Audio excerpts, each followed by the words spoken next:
Welcome to Boring History to Sleep, a place where nothing exciting ever happens, on purpose. Tonight, let slow timelines, uneventful treaties, and quiet monarchs guide you gently into rest. So close your eyes, breathe deeply, and let history do what it rarely does, help you sleep. If you enjoy drifting off to the calmest corners of the past, gently tap subscribe. Tonight's story is life in the Middle Ages, power, faith, and survival. Let's make boredom beautiful. Together. The fall of the Roman Empire. Medieval history begins with the dissolution of the Western Empire, with the abandonment of the Latin world to German conquerors. Of the provinces affected by the catastrophe, the youngest was Britain, and even Britain had then been Roman soil for more than 300 years. For Italy, Spain, and Gaul, the change of masters meant the atrophy of institutions which, at first reluctantly accepted, had come by lapse of time to be accepted as part of the natural order. Large tracts of Europe lay outside the evacuated provinces, for the Romans never entered Ireland or Scandinavia or Russia, and had failed to subjugate Scotland and the greater part of modern Germany. But the Romanized provinces long remained. The dominant force in European history, the hearthfire of medieval culture, was kindled on the ruins of the empire. How far the victorious Teuton borrowed from the conquered provincial is a question still debated. The degree and the nature of Rome's influence on the new rulers varied in every province, indeed in different parts of the same province. The fact of the debt remains, suggesting a doubt whether in this case it was indeed the fittest who survived. The flaws in a social order which has collapsed under the stress of adverse fortunes are painfully apparent. It is natural to speak of the final overthrow as the judgment of heaven or the verdict of events. But it has still to be proved that war is an unfailing test of worth. We have banished the judicial combat from our law courts, and we should be rash in assuming that a process obviously absurd, when applied to the disputes of individuals, ought to determine the judgments of history on nationalities or empires. The immediate and obvious causes which ruined the Western Empire were military and political, the shortcomings of a professional army and professional administrators. If asked whether these shortcomings were symptomatic of evils more generally diffused through other ranks and classes of society, we must go deeper in the analysis of facts.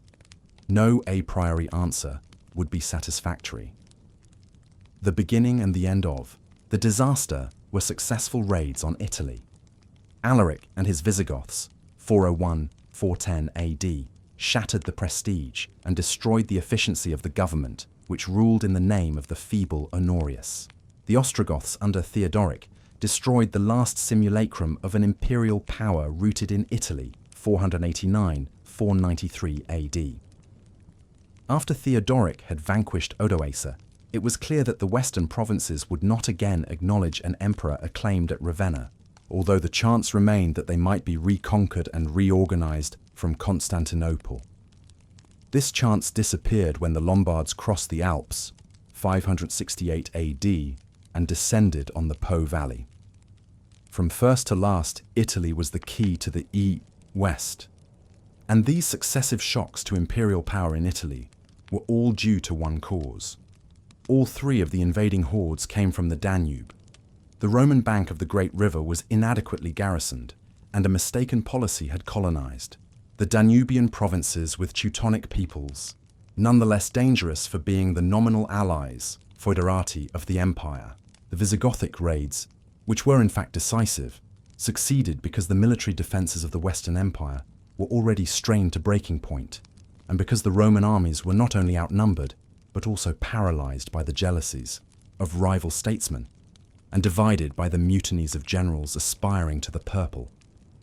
The initial disasters were irreparable, because the whole machine of Roman officialdom came to a standstill when the guiding hand of Ravenna failed. Hitherto, dependent on Italy, the other provinces were now like limbs amputated from the trunk. Here and there, a local leader raised the standard of resistance to the barbarians, but a large proportion of the provincials made peace on the best terms they could obtain. Such are the essential facts. Evidently, the original error of the Romans, was the undue extension of their power. This was recognized by no less a statesman than Augustus, the founder of the empire, but even in his time, it was too late to sound a retreat. He could only register a protest against further annexations. Embracing the whole of the Mediterranean littoral and a large part of the territories to the south, east, and north, the empire was encumbered with 3 land frontiers of enormous length. 2 of these, the European and the Asiatic, were perpetual sources of anxiety and called for separate military establishments. That neither might be neglected in the interest of the other, it was reasonable to put the imperial power in commission between 2 colleagues. Diocletian, 284–305 AD, was the first to adopt this plan. From his time, projects of partition were in the air and would have been more regularly carried out, had not experience shown that partitions led naturally to civil wars between rival emperors. In 395, on the death of the great Theodosius, the hazardous expedient was given a last trial. His youthful sons, Arcadius and Honorius, were allowed to divide the empire, but the line of partition was drawn with more regard to racial jealousies than military considerations. It extended from the middle Danube, near Belgrade, to a point near Durazzo on the Adriatic coast, and thence to the Gulf of Sidra. East of this line lay the sphere of Greek civilization, the provinces which looked to Alexandria and Antioch, and Constantinople as their natural capitals. West of it, the prevailing language was Latin, and the higher classes of society modelled themselves upon the Italian aristocracy. Founded upon a principle which appeals to our modern respect for nationality, this partition only gave a legal form to a schism which had been long in preparation. But in one respect, it was disastrous. The defence of the Danube frontier was divided between the 2 governments, and that of the east, rating the impoverished Balkan peninsula as of secondary importance, and envisaging the problem from a wholly selfish point of view, left unguarded the great highways leading from the Danube into Italy. Stilicho, the great general who administered the West in the name of Honorius, ventured to meet this danger by intervening in the peninsula, and even in the political intrigues of Constantinople. He only succeeded in winning a precarious alliance with the Visigoths and the permanent ill will of the Eastern Empire. He was left to deal single-handed with the first invaders of Italy, and the estrangement of the 2 imperial courts persisted after his untimely fall. The Western Empire, betrayed by the one possible ally, collapsed under the strain of simultaneous attacks along the whole line of the European frontier. It has been alleged that the Roman armies were neither so robust nor so well disciplined in the 5th century as they had been in an earlier age. However this may be, they could still give a good account of themselves when matched on equal terms with the most warlike of the barbarians. It was in patriotism and in numbers, rather than in professional efficiency, that they failed when put to the supreme test. The armies were now largely recruited with barbarians, who numbered more than half the fighting strength and were esteemed the flower of the Roman soldiery. Many of these hirelings showed an open contempt for their employers and sympathized with the enemies whom they were paid to fight. Furthermore, each army, whatever its constituent elements, tended to be a hereditary caste with a strong corporate spirit, respecting no authority but that of the general. The soldiers had no civic interests, but they had standing grievances against the empire. Any political crisis suggested to them the idea of a mutiny led by the general, sometimes to obtain arrears of pay and donatives, sometimes to put their nominee upon the throne. The evil was an old one, dating from the latter days of the Republic, when Marius, in the interests of efficiency, had made military service a profession. But it was aggravated under the successors of Diocletian, as the barbarian element in the armies increased and the Roman element diminished. Its worst effects appeared in the years 406–407. The German inroads upon Italy and Gaul were then followed by the proclamation of military usurpers in Britain and on the Rhine. The Roman West was divided by civil war at the very moment when union was supremely important. Hence the strange spectacle of the Visigoths, still laden with the spoils of Rome, entering Gaul by invitation of the empire to fight against imperial armies. The problem of numbers had been earlier recognized, but not, more adequately met. Diocletian is said to have quadrupled the armies, and in the 4th century they were far larger than they had been under Julius and Augustus.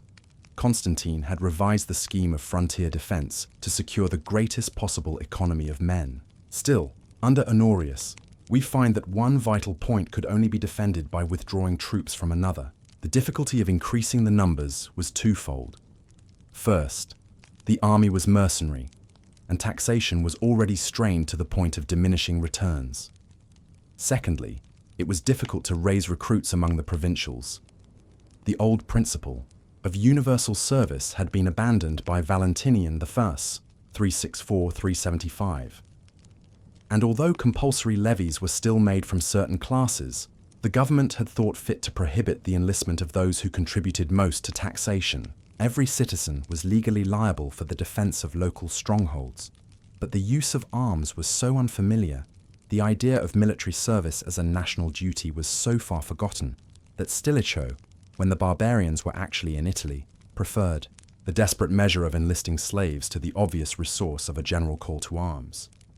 We find ourselves here confronted with a social malady which was more than an economic weakness. The empire was, no doubt, a complex and expensive form of government superimposed upon a society which stood at a rudimentary stage of economic development. Barbarous methods of taxation and corrupt practices among the ruling classes had aggravated the burden to such a degree that the municipalities of the provinces were bankrupt, and the middle-class capitalist was taxed out of existence. For this and other reasons, the population of the older provinces was stationary or declining. But there was still much wealth in the empire, and the great landowners of the provinces could raise considerable armies among their dependents when they saw fit to do so. The real evil was a moral evil, the decay of civic virtue. We do not mean that the ethics of private life had deteriorated from the standard of the past. This is incredible when we remember that Christianity was now the all but universal religion of the empire. For Christianity, at its worst and weakest, laid more stress upon ethical duties, in the narrower sense, than any of the older religions. The provincial was a more moral being than the Goth or the Vandal. It is a mere superstition that every victorious race is chaste and frugal, just and law-abiding, or that ill success in the struggle for existence is a symptom of the contrary. Vices. In many respects, the Greeks who submitted to Philip and Alexander were morally superior to the victors of Salamis and Plataea. Private and political morality may spring from the same root, but the one has often flourished where the other has been stunted. Perhaps this is only natural. Human nature seldom develops equally in all directions. Men who are intensely concerned with the right ordering of their relations to neighbors, friends, and family may well forget the larger community in which their private circle is contained. The Roman provincial had exceptional excuses for remaining indifferent to a state which claimed his loyalty, not in the name of nationality or religion, but in that of reason and the common good. Loyalty for him could only be an intellectual conviction. But unless he could enter the privileged ranks of the army or the higher civil service, he had no opportunities of studying, still less of helping to decide, the questions of policy and administration with which his welfare was closely though indirectly linked. Political ideas only came before the private citizen under the garb of literature. The most admired authors only taught him to regret republican polities long out of date. The antiquarian enthusiasms which he acquired by his studies were in no way corrected by the experience of daily life. If a townsman, he was legally prohibited from changing his residence and even from travelling about the empire, for fear that he might evade the tax collector. If a rural landowner, he lived in a community which was economically self-sufficient and consequently provincial to the last degree. The types of character which developed under such conditions were not wanting in amiable or admirable traits. The well-to-do provincial was often a scholar, a connoisseur in art and literature, a polished letter-writer and conversationalist, a shrewd observer of his little world, an exemplary husband and father, courteous to inferiors, warm-hearted to his friends. Sometimes he found in religion or philosophy an antidote to the pettiness of daily life, and was roused into rebellion against the materialism of his equals, the greed and the injustice of his rulers. but he despaired of bridging the gulf between the empire, as he saw it, and the ideal commonwealth, city of God, or republic of the universe, which his teachers held up to him as the goal of human aspirations. Rather, he was inclined, like the just man of Plato, to seek the nearest shelter, to veil his head, and to wait patiently till the storm of violence and wrong should pass away. It is hard to condemn such conduct when we remember the appalling contrast between the weakness of the individual and the strength of a social order coextensive with civilization itself. But in this spirit of reasonable submission to a state of things which appeared fundamentally unreasonable, in this conviction that the bad could not be bettered by reforms of detail, there was more danger to society than in the crass indifference of the selfish and the unreflecting. When the natural leaders of society avow that they despair of the future, fatalism spreads like a contagious blight among the rank and file, until even discontent is numbed into silence. Nor does the evil end here. The idealists pay for their contempt of the real, not merely with their fortunes and their lives, but, worse still, with their intellectual patrimony. Just as a government deteriorates when it is no longer tested by continual reference to principles of justice, so a utopia, however magnificent, fades from the mind of the believer when he ceases to revise it by comparison with facts, when it is no longer a reply to the problems suggested by workaday experience. Life and theory being once divorced, the theorist becomes a vendor of commonplaces, and the plain man is fortified in his conviction that he must take life as he finds it. This analysis helps us to understand why the Western Empire, on the eve of dissolution, had already assumed the appearance of a semi-barbarian state. In those districts which had been lately settled with Teutonic colonists, the phenomenon may be explained as resulting from over-sanguine attempts to civilize an intractable stock. But even in the heart of the oldest provinces, the conditions were little better. Law and custom had conspired to sap the ideas and principles that we regard as essentially Roman. The civil was now subjected to the military power. The authority of the state was impaired by the growth of private jurisdictions and defied by the quasi-feudal retinues of the great. For civic equality had been substituted an irrational system of class privileges and class burdens. Law was ceasing to be the orderly development of general principles and was becoming an accumulation of ill-considered, inconsistent edicts. So far had decay advanced through the negligence of those most vitally concerned that if Europe was ever to learn again the highest lessons which Rome had existed to teach, the first step must be to sweep away the hybrid government which still claimed allegiance in the name of Rome. The provincials of the 5th century possessed the writings in which those lessons were recorded, but possessed them only as symbols of an unintelligible past. A long training in new schools of thought, under new forms of government, was necessary before the European mind could again be brought into touch with the old Roman spirit. The great service that the barbarians rendered was a service of destruction. In doing so, they prepared the way for a return to the past. Their first efforts in reconstruction were also valuable, since the difficulty of the work and the clumsiness of the product revived the respect of men for the superior skill of Rome. In the end, the barbarians succeeded in that branch of constructive statesmanship, where Rome had failed most signally. The new states which they founded were smaller and feebler than the Western Empire, but furnished new opportunities for the development of individuality and made it possible to endow citizenship with active functions and moral responsibilities. That these states labored under manifold defects was obvious to those who made them and lived under them.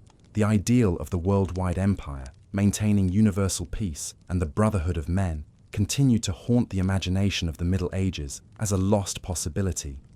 But in this case, as so often, what passed for a memory was in truth an aspiration, and Europe was advancing towards a higher form of unity than that which had been destroyed. The barbarian states which arose on the ruins of the Western Empire were founded under widely different circumstances of time and place by tribes and federations of tribes drawn from every part of Germany. We expect to find, and we do find, infinite varieties of detail in their laws, their social distinctions, their methods of government. But from a broader point of view, they may be grouped in two classes, not according to affinities of race, but according to their relations with the social order which they had invaded. One group of kingdoms was founded under cover of a legal fiction. The Visigoths, the Ostrogoths, and the Burgundians claimed to be the allies of the empire. At one time or another, they obtained the recognition of Constantinople for their settlements. Their kings accepted or usurped the titles of imperial administrators, stamped their coins with the effigies of the reigning emperor, dated their proclamations by the names of the consuls for the year, and in many other ways flaunted their nominal subjection as the legal basis of their actual sovereignty. This fiction did not prevent them from governing their new dominions in true Teutonic fashion, through royal bailiffs who administered the state domains, and military officers, dukes, counts, etc., who ruled with autocratic sway over administrative districts. Nor did the most lenient of them hesitate to provide for their armies by wholesale confiscations. The ordinary rule was to take from the great proprietor 1/3 or 2/3 of his estate for the benefit of the Teutonic immigrant. Further, we have ample evidence that the provincials found existence considerably more precarious under the new order. The rich were exposed to the malice of the false informer and the venal judge. The cultivators of the soil were often oppressed and often reduced from partial freedom to absolute slavery. Yet in some respects, the invaders of this type were tolerant and adaptable. They left to the provincials the civil law of Rome and even codified it to guard against unauthorized innovations. The Lex Romana Burgundionum and the Visigothic Breviarium Alarici are still extant as memorials of this policy. They realized the necessity of compelling barbarians and provincials alike to respect the elementary rights of person and property. Theodoric the Ostrogoth and Gundobad the Burgundian were the authors of new criminal codes, in the one case mainly, in the other partially derived from Roman jurisprudence. Such rulers were not content with professing an impartial regard for both classes of their subjects. They frequently raised the better class provincials to posts of responsibility and confidence. By a singular fatality, the chief races of this group had embraced the Arian heresy, which was repudiated and detested by their subjects. Yet their great statesmen uniformly extended toleration to the rival creed, and even patronized the Orthodox bishops, by whom they were secretly regarded as worse than the lowest of the heathen. This generosity was little more than common prudence. Numerically, the conquerors were much inferior to the provincials. Economically, they had everything to lose by needless ill treatment of those whom they exploited. But the best of them had studied the organization of the empire at close quarters, sometimes as captains in the imperial service, sometimes as neighbors of flourishing provinces in the years preceding the grand catastrophe. And knowledge rarely failed to produce in them some respect or even enthusiasm for the Respublica Romana. "When I was young," said King Athalf the Visigoth, "I desired to obliterate the Roman name and to bring under the sway of the Goths all that once belonged to the Romans, but I learned better by experience. The Goths were licentious barbarians who would obey no laws, and to deprive the Commonwealth of laws would have been a crime. So for my part, I chose the glory of restoring the Roman name to its old estate. To such men, the ideal of the future was a federation of states owing a nominal allegiance to the official head of the empire, but cherishing an effective loyalty to all that was best in Roman law and culture. The second group comprises the kingdoms, which were founded in outlying provinces or comparatively late in time. The invaders of England, the Franks in northern Gaul, the Alemanni and the Bavarians on the Upper Rhine and the Danube, the Lombards in Italy, the Vandals in Africa, never came completely under the spell of the past. The Vandals might have done so, but for their fanatical devotion to Arianism, for the province of Africa in which they settled was one of those which Roman statesmanship had most completely civilized. The Franks might have imitated the Visigoths and the Burgundians if fortune had laid the cradle of their power in the valley of the Loire or the Rhone instead of the forests and marshes of the Netherlands. The Lombards and the Saxons showed no innate aversion to the ways and works of Rome, but they entered upon provinces which had already been impoverished and depopulated by the scourge of war. Such races proceeded rapidly with the construction of a new social and political order, because the past was a sealed book to them. Roman law vanished from England so completely as to leave it doubtful whether the Saxons ever came to terms with the provincials. It was tolerated but not encouraged by the Franks. It was in great measure set aside by the Lombards. It seems to have been unknown to the Alemanni and Bavarians. We shall see in the sequel the importance of these facts. The future of Europe lay not with the Goths or with the Burgundians, but with more ignorant or less impressionable races, who, rather by good fortune than by choice, escaped the vices in missing the lessons of Roman civilization.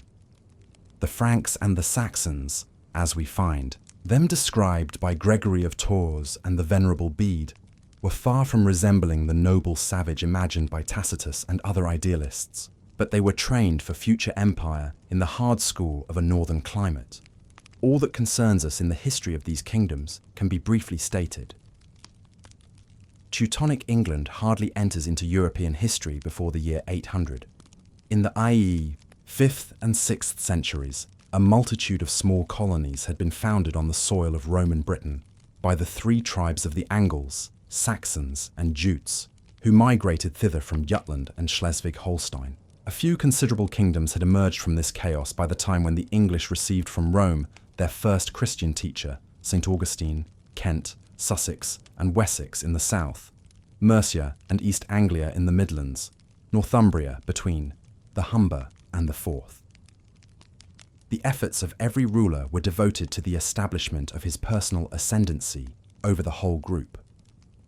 Such a supremacy was obtained by Ethelbert of Kent, the first royal convert to Christianity, by Edwin of Northumbria and his two immediate successors in the 7th century, by Offa of Mercia, 757-796, and by Egbert of Wessex, 802-839, whose power foreshadowed the later triumphs of the House of Alfred.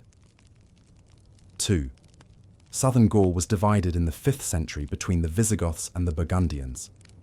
The former of these peoples entered the imperial service in 410, after the death of Alaric I, who had led them into Italy. His successors, Athalf and Wallia, undertook to pacify Gaul and to recover Spain for the rulers of Ravenna. The second of these sovereigns was rewarded with a settlement for himself and his followers between the Loire and the Garonne, 419. In the terrible Battle of Troy against Attila the Hun, 451, they did good service to the Roman cause, but both before and after that event, they were chiefly occupied in extending their boundaries by force or fraud. At the close of the 5th century, their power in Gaul extended from the Loire to the Pyrenees, from the Atlantic to the Rhone Valley, and along the Mediterranean seaboard, farther east to the Alps. In Spain, which had been since 409 the prey of the Vandals, Alans and Suevi, they found a more legitimate field for their ambitions. Between 466 and 484, they annexed every part of the peninsula except the northwest corner, which remained the last stronghold of their defeated competitors. The Burgundians, from less auspicious beginnings, had built up a smaller, but yet a powerful kingdom. Transplanted by a victorious Roman general to Savoy, 443, from the lands between the Neckar and the Main, they had descended into the Rhone basin at the invitation of the provincials to protect that fertile land alike against Teutonic marauders and Roman tax collectors. By the year 500, they ruled from the Durance in the south to the headwaters of the Doubs and the Saône in the north, from the Alps and the Jura to the sources of the Loire. 3. Italy was less fortunate than Gaul. In the 5th century, she was ravaged. More persistently, since Rome and Ravenna were the most tempting prizes that the West could offer to conquerors seeking a settlement or to mere marauders. And for yet another 2 centuries, her soil was in dispute between the Eastern Empire and the Teutons. The strategic importance of the peninsula, the magic of the name of Rome, the more recent tradition that Ravenna was the natural headquarters of imperial bureaucracy in the West, were 3 cogent reasons why the statesmen of Constantinople should insist that Italy must be recovered, whatever outlying provinces of the West were abandoned. For 60 years after the deposition of Romulus Augustulus, 476, Italy was entirely ruled by barbarians. Then for more than 200 years, there was an imperial Italy or a papal Italy, continually at feud with an Ostrogothic or a Lombard Italy. It would have been better for the Italians if either the Ostrogoths or the Lombards had triumphed decisively and at an early date. The Ostrogoths entered Italy from the northeast in 489, under the lead of Theodoric, the first and last statesman of their race. They came from the middle Danube, where they had settled, with the leave of the empire, after the death of Attila and the dissolution of his army. They were now in search of a more kindly habitation, and brought with them their wives, their children, and their household stuff on wagons. Their way was barred by Odoacer the patrician, general of the Italian army and king of Italy in all but name. It cost them 4 years of hard fighting to overthrow this self-constituted representative of the empire. After that, they had no overt opposition to fear. To the Italians, there was little difference between Odoacer and Theodoric. The change of rulers did not affect their material interests, since Theodoric merely appropriated that proportion of the cultivated land, 1/3, which Odoacer had claimed for his followers. Nor was submission inconsistent with the loyalty demanded by the Eastern Empire, since for the moment it suited imperial policy to accept the Visigothic king as the successor of Odoacer. Theodoric reigned over Italy for 33 years, 493–526. A tolerant and enlightened ruler, he spared no effort to give his rule a legal character and to protect the Italians against oppression. 2 eminent Romans, Liberius and Cassiodorus, acted successively as his confidential advisors and interpreted his policy to their countrymen. No attempt was made to fuse the Ostrogoths with the Italians. The invaders remained, an army quartered on the soil, subject for most purposes to their own law. But the law of the Italians was similarly respected. Theodoric applied the Roman law of crime impartially to both races, and he rigorously interdicted the prosecution of private wars and feuds. Unfortunately, his subordinates were less scrupulous than himself. The Ostrogothic soldiery maintained the national character for lawlessness. The royal officers and judges were corrupt. Men of means were harassed by blackmailers and false informers. The poor and helpless were frequently enslaved by force or fraud. The Italians could not forgive the Arian tenets of their new rulers, even though the Orthodox were tolerated and protected. Naturally, the clergy and the remnants of the Roman aristocracy sighed for an imperial restoration, and Theodoric, rightly or wrongly, came to suspect them all of treason. In his later years, he meted out a terrible and barbarous justice to the supposed authors of conspiracy, notably to the senator Boethius, who was beaten to death with clubs after a long period of rigorous imprisonment. Boethius has vindicated his own fair name, and blackened forever that of Theodoric, by his immortal treatise, The Consolation of Philosophy, composed in hourly expectation of death. A Christian, it would seem, but certainly nurtured on the precepts of Plato and the Stoics, Boethius turned in his extremity to these teachers for reassurance on the doubts which must always afflict the just man enmeshed in undeserved misfortune. Himself a philosopher only in his sublime optimism and his resolve to treat the inevitable as immaterial, Boethius rivets the attention by his absolute honesty. His book, revered in the Middle Ages as all but inspired, will be read with interest and sympathy, so long as honest men are vexed by human oppression and the dispensations of a seemingly capricious destiny. But the footprints of the Ostrogoths are effaced from the soil of Italy. The name of Theodoric is scantily commemorated by some mosaics and a rifled mausoleum at Ravenna. Here, at least, time has done justice in the end. From all that age of violent deeds and half-sincere ideals, nothing has passed into the spiritual heritage of mankind but the communings of one undaunted sufferer with his soul and God. Theodoric died in 526, bequeathing his crown to his only daughter's son. 8 years afterwards, the boy king, worn out by premature excess, was laid in the grave. His mother was murdered to clear the path of an ambitious kinsman. And, while the succession was still in doubt, the Emperor Justinian launched upon Italy the still invincible armies of the empire. led by Belisarius, the greatest general of the time, and already famous as the deliverer of Africa from the Vandals, 536. The intrigues of his court rivals, rather than the resources of the divided Ostrogoths, robbed Belisarius of a decisive victory and prolonged the struggle for years after he had been superseded. But in 553, the last embers of resistance were quenched in blood. Italy, devastated and depopulated, was reorganized as an imperial province with an elaborate hierarchy of civil and military officials. The change was welcome to the Orthodox clergy, the more so because Justinian gave large powers in local administration to their bishops. Of outward pomp, there was enough to gild corruption and inefficiency with a deceptive splendor. But in fact, the restored empire was little more civilized, in the true sense of the word, than the barbarian states of the past and future.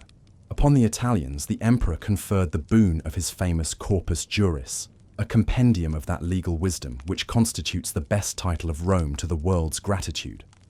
For the future, it was momentous that Italy learned, at this early date, to regard the corpus as the perfection of legal wisdom. Through the Italian schools of later times, Ravenna, Bologna, etc., the corpus has influenced the law of every European state and has dictated the principles of scientific jurisprudence. But in the 6th century, good laws availed nothing for want of good government. In 568, only 15 years after the Restoration, the Lombards descended upon Italy from the Middle Danube, following the track of Theodoric and inspirited by the fame of his success. A few years made them masters of the North Italian plain, still known as Lombardy. Within 3/4 of a century, they had demonstrated the hollowness of the Byzantine power. The power of their kings, whose capital was Pavia, extended on the one side into Liguria and Tuscany, on the other into Emilia and Friuli. Far away in the south, behind the line of fortresses which linked Rome with Ravenna, the semi-independent dukes of Spoleto and Benevento were masters of the land on both sides of the Apennines, excepting Naples and the toe of the Bruttian Peninsula. Apart from these districts, there remained in the imperial allegiance only the fisherfolk of the Venetian lagoons and the lands which afterwards were to be known as the Papal States. What the Byzantines achieved by the maintenance of this precarious foothold was nothing less than the political disruption of Italy. The Lombard duchies of the south were kept separate from the parent state, with the result that their ruins were built long afterwards into the fabric of a South Italian monarchy, which was irreconcilably hostile to the political heirs of the Lombard kings. In many respects, the Lombards showed capacity for governing a subject population. They adopted the Latin language. They forsook Arianism for Catholicism. They accommodated themselves to city life. They were liberal patrons of Italian art and industry. Although they introduced a strictly Teutonic form of administration, their rule compared not unfavorably with the makeshift methods of Byzantine statesmanship. In imperial Italy, we see the strange spectacle of a military despotism tempered by the usurped privileges and jurisdictions of the great proprietors, or by the ill-defined temporal pretensions of the bishops. In Lombard Italy, matters were at least no worse. The Lombards were aliens, but so were the Greeks. The Greeks treated the Italians as inferiors, but the Lombards intermarried freely with their subjects, and the Lombard legislators, Rotharis, Luitprand, recognized no invidious privileges of race. Further, Northern Gaul remains to be considered. It was here that the Frankish monarchy developed, and we deal last with the Franks because they were destined to harvest the chief fruits of barbarian conquest and colonization. By the close of the 8th century, Africa, Spain, and Britain were the only western provinces of the empire in which they had failed to establish themselves as the sole or the dominant power. And moreover, they had penetrated by that time farther into Central Europe than any Roman statesman, since Tiberius had extended his schemes of conquest. The expansion of the Franks was a slow process, interrupted by periods of stagnation or relapse, and we can only trace it in the barest outline. Known from an early date to the Romans as vagrant marauders, the Franks had been heavily chastised by most of the soldier emperors from Probus to Julian. Some of them were forcibly settled as serf colonists on the left bank of the Rhine. Others, the Salian Franks, appropriated to themselves a large part of Batavia, the marsh country at the mouths of the Scheldt and Rhine. A third group, the Ripuarians, occupied the lands between the Rhine and the Meuse, in the neighbourhood of Cologne and Bonn. The Salians and Ripuarians counted as allies, foederati, of the empire, at least from the time of Aetius, under whom, like the Visigoths, they fought against the Huns at Troy, 451. Their aggressions were checked on the west by the Roman governors of the country, lying between the Somme and the Loire, and their power was impaired by the partition of the Salian people among a swarm of petty kings. But in 481, with the accession of Clovis to the throne of Tournai, there began a period of consolidation and advance. In 486, Clovis overthrew the Roman governor Syagrius and usurped his power. In 496, he annexed the purely Teutonic Principality, which the Alemanni had recently established in the country now known as Swabia. This victory was the occasion of his conversion to Christianity. The legend goes that in the crisis of the final battle, Clovis appealed to the God of his pious wife. "I have called on my gods, and they have forsaken me. To thee I turn, in thee will I believe, if thou wilt deliver me." He kept his word, and was baptized by Saint Remi, the Bishop of Reims, thus becoming a member of the Orthodox Communion, and the hope of all the Gallic clergy, who had hitherto submitted with an ill grace to the heretical rulers of the Visigoths and the Burgundians. A crafty and ambitious savage, the King of Tournai quickly realized the advantage of alliance with the native church. In the year 500, he turned upon the Burgundians in the hope of making them his tributaries. He failed in his object, for the Burgundian king made a timely feint of conversion to orthodoxy and otherwise conciliated the Gallo-Roman population. But over Alaric II, the Visigoth, who had been so impolitic as to persecute orthodox bishops, the Franks secured an easy and dramatic triumph. "It irks me," said Clovis to his army, "that these Arians should rule in Gaul." The Aquitanians welcomed him as a crusader.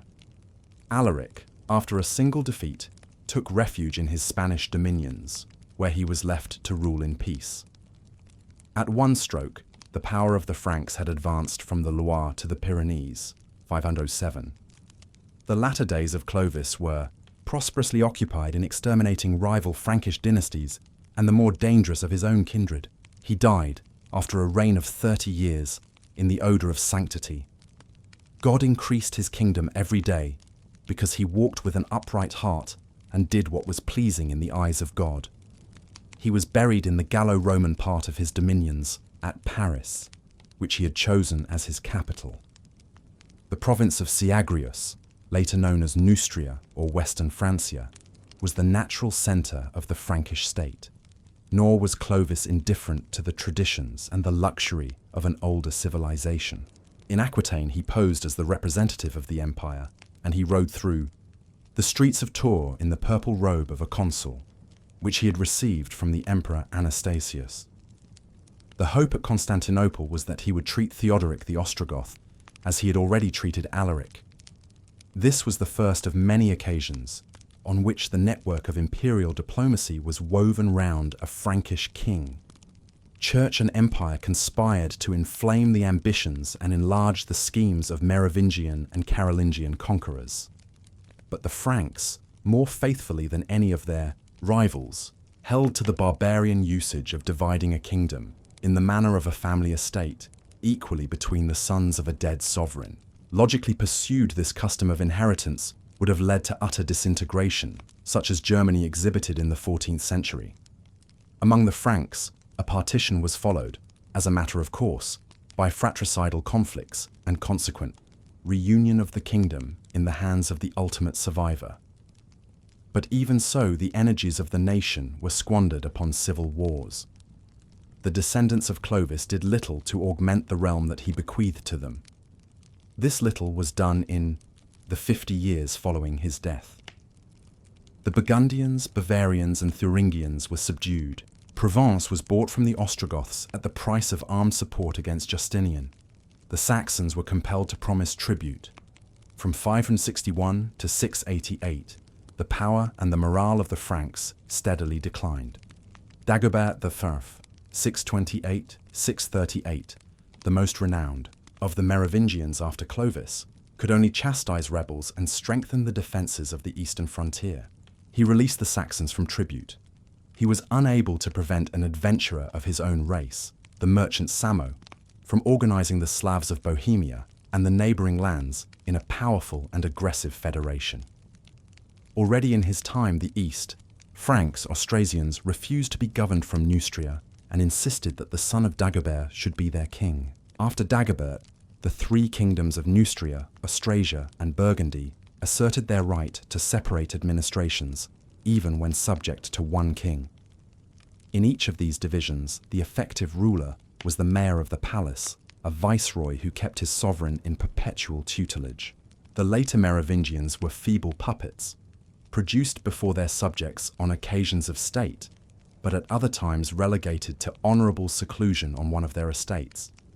The history of the Franks from 638 to 719 is that of conflicts between the great families of Neustria and Austrasia for the position of sole mayor. At length, unity was restored by the triumph of the Austrasian Charles Martel. His father had gained the same position, but it was left for the son to sweep away the last remaining competitors. Charles Martel is the true founder of the Carolingian house, although his ancestors had long played a conspicuous part in Austrasian and national politics.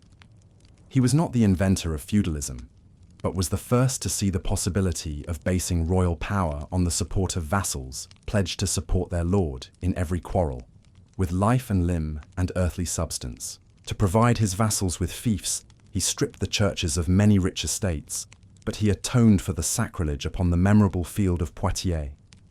In 711, the Arabs, having wrested northern Africa from the Byzantine Empire, entered Spain and overthrew Roderick, the last king of the Visigoths. With his death, the cause of his nation collapsed. Though the Visigoths had long since accepted the Orthodox creed and were in close alliance with the Spanish bishops, they were detested by the provincials, whom they had reduced to serfdom and brutally oppressed. Within 10 years, the soldiers of the Caliph were masters of Spain and turned their attention to southern Gaul. The Frankish Duke of Aquitaine could neither protect his duchy nor obtain a lasting treaty. In the last extremity, he turned to the mayor of the palace, whom he had hitherto regarded as an enemy. The appeal was answered, and Charles, with a great Frankish host, confronted the Arabs under the walls of Poitiers. For 7 days, neither side would make the first move. On the 8th, the infidels attacked. The Frankish host was composed of infantry protected by mail shirts and shields. Against their close-locked lines, which resembled iron walls, the Arabs dashed themselves in vain. When the attack had been repelled in disorder, the Franks advanced, bearing down resistance by sheer weight and strength. The Emir Abderrahman fell on the field, and then night put an end to the conflict. Both armies camped on the field, but next morning the Arabs had vanished in full retreat for the Pyrenees, October 732. The flood of Islam had received the first check. Though Spain was not to be recovered by the Franks, they were held to have saved northern Europe. Modern criticism has remarked that the internal dissensions of Muslim Spain did better service than this victory to the cause of Christendom, that the Arabs continued to hold Septimania and sent raids into Provence. But for contemporaries, there was no question that the Franks had established a claim to the special gratitude of the Church, and Charles to his anomalous position as an uncrowned king. The mayor of the palace was fully alive to the value of ecclesiastical support. He lent his support to the work of the English missionaries Willibrord and Boniface among the unconverted German tribes, Frisians, Hessians, Thuringians, over whom he claimed supremacy. He permitted Boniface to enroll himself as the servant of the Holy See. It is true that he would not form a political alliance with the Roman Church against the Lombards. Northern wars absorbed him. Wars with the Frisians, the Saxons, the rebellious Bavarians, Alemannians, and Aquitanians. But from alliance with the Church to alliance with Rome was a natural step for his successors. Shortly before his death, 741, he divided his power between his sons Carloman and Pepin, giving Austrasia to the one, Neustria to the other. But Carmen abdicated to become a monk, 747, and Pepin, his junior, was left to continue the work of their father single-handed. Both brothers employed Boniface to reorganize and reform the clergy of their dominions. Pepin allowed the saint to take from all the Frankish bishops an oath of subjection to the Holy See, and accepted him as Archbishop of Mainz and primate of the German Church. 3 years later, the mayor obtained the permission of Pope Zacharias to depose the last of the Merovingian puppet kings and to assume the regal style, the Pope justly recommending that he should have the title to whom the power belonged, 751. So ended the line of Clovis, and with it the barbarian period of Frankish history. For the next 60 years, the history of Europe is that of Carolingian conquests and essays in political reconstruction. And now the growing connection with the papacy acquired a new character. Since the beginning of the 8th century, the Eastern Empire had forfeited the last claim to Italian allegiance by embracing the iconoclastic heresy, a protest at once belated and premature against the growing materialism and polytheism of Catholic Christianity. Pope and Lombards made common cause to protect the images in imperial Italy. Gregory III excommunicated the iconoclasts, 731. The Lombard king Aistulf seized Ravenna, the last important stronghold of the Byzantines in the peninsula, 751. Too late, the papacy realized that the Orthodox Lombard was a greater menace than the Greek heretic. Aistulf regarded Rome, in common with the other territories of the empire, as his rightful spoil. For the first time, the issue was raised between secular statesmanship, scheming for Italian unity, and a Roman bishop claiming sovereign power as the historical and indispensable adjunct of his office. Pope Stephen II visited the Frankish court to urge, not in vain, the claims of religion and of gratitude.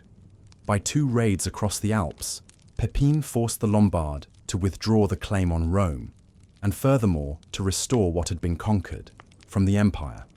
These territories, lying in Romagna and the Marches, the Frankish king conferred on the Pope as the legitimate representative of imperial power, 756.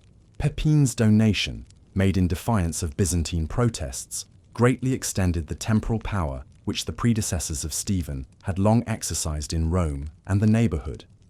A shrewd expedient for crippling the most formidable rival of the Franks, it was to be the rock on which ideals then undreamed of were to founder, for it was the temporal power which provoked the last and mortal struggle of the Holy Roman Empire with the papacy, which presented the most stubborn obstacle to the leaders of the Risorgimento. Like his father, Pepin labored hard to knit together the conquests of the early Merovingians, but without the same success. He expelled the Arabs from Narbonne. He recovered the Duchy of Aquitaine and suppressed the ducal dynasty after 8 hard-fought campaigns.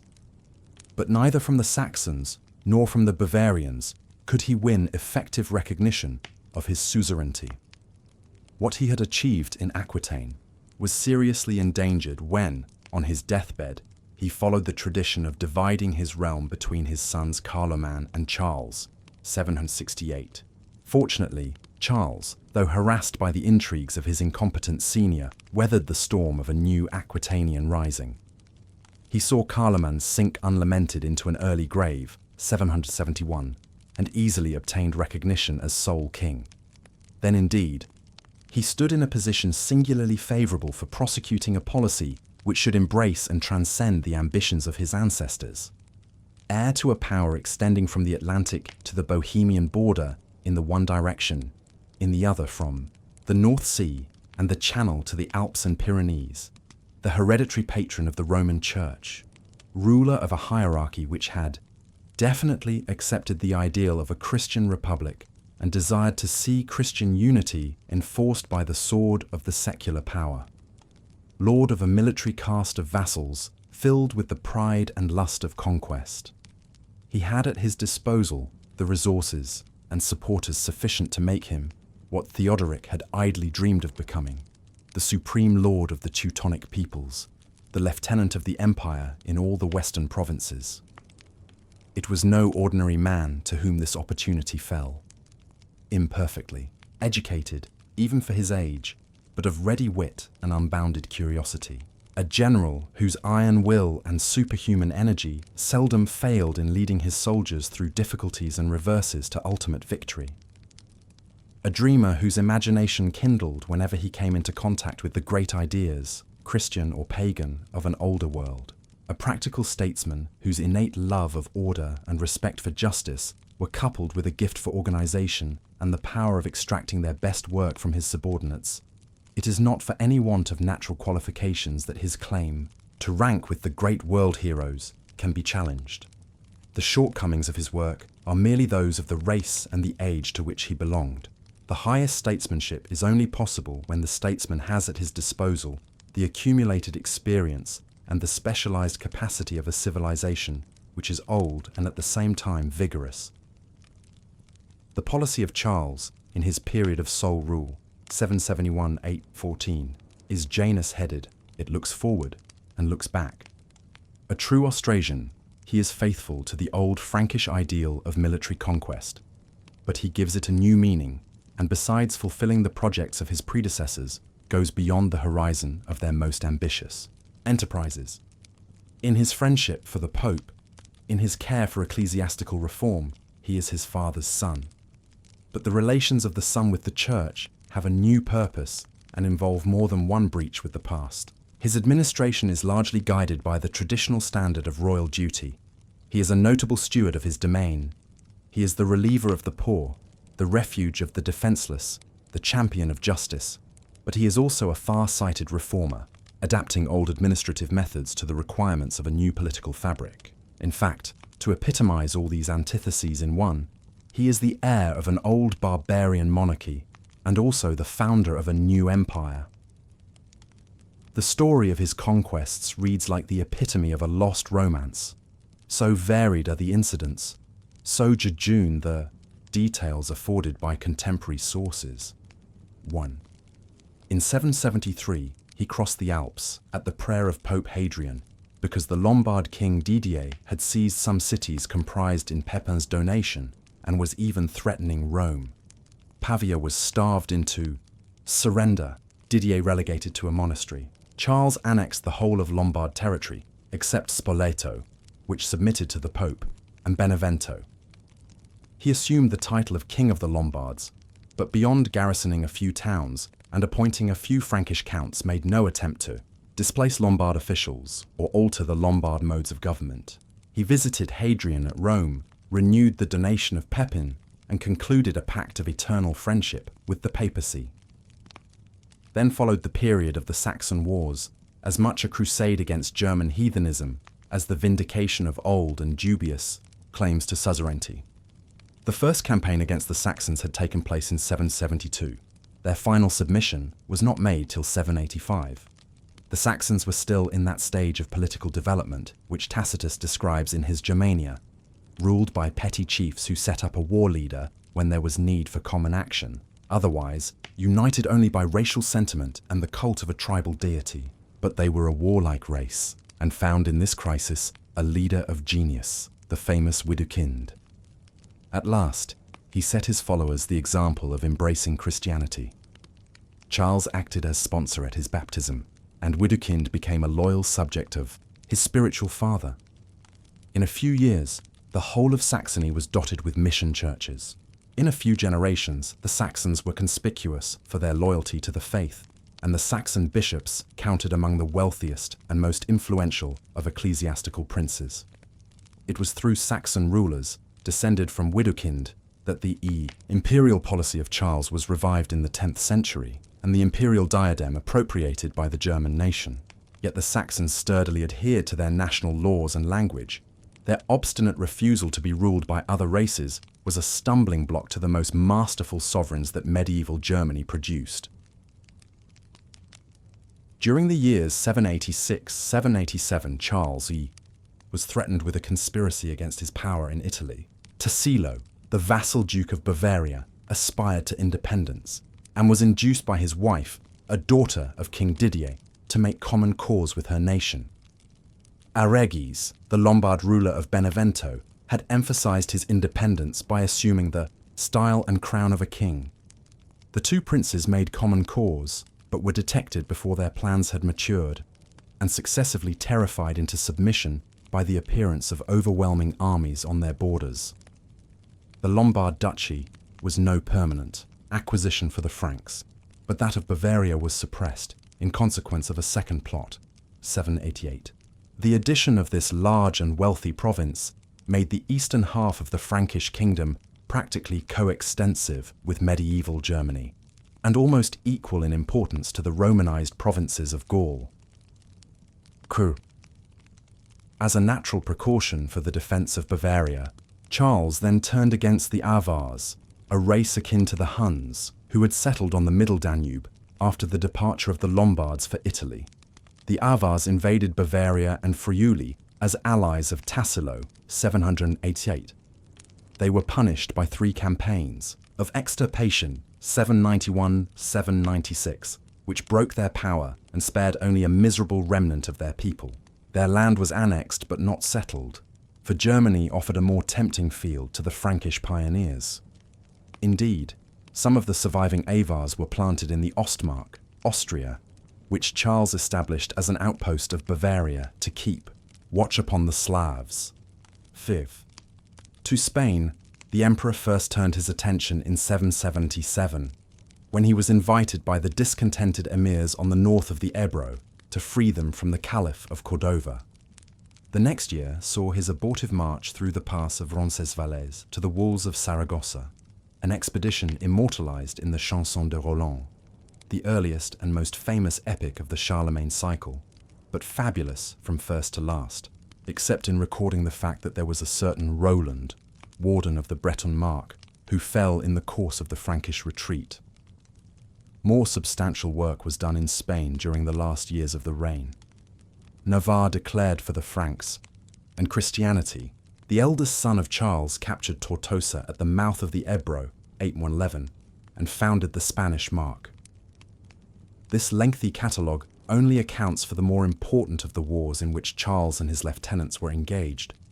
We must imagine, to complete the picture, a background of minor conflicts within and without the empire, against the Slavs, the Danes, the Greeks, the Bretons, the Arabs, the Lombards of Benevento.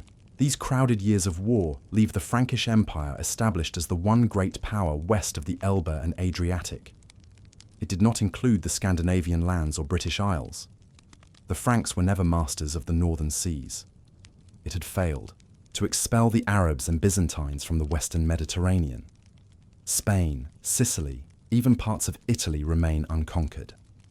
Of recovering North Africa, there could be no question. Still in magnitude, the Frankish realm was a worthy successor of the Western Empire.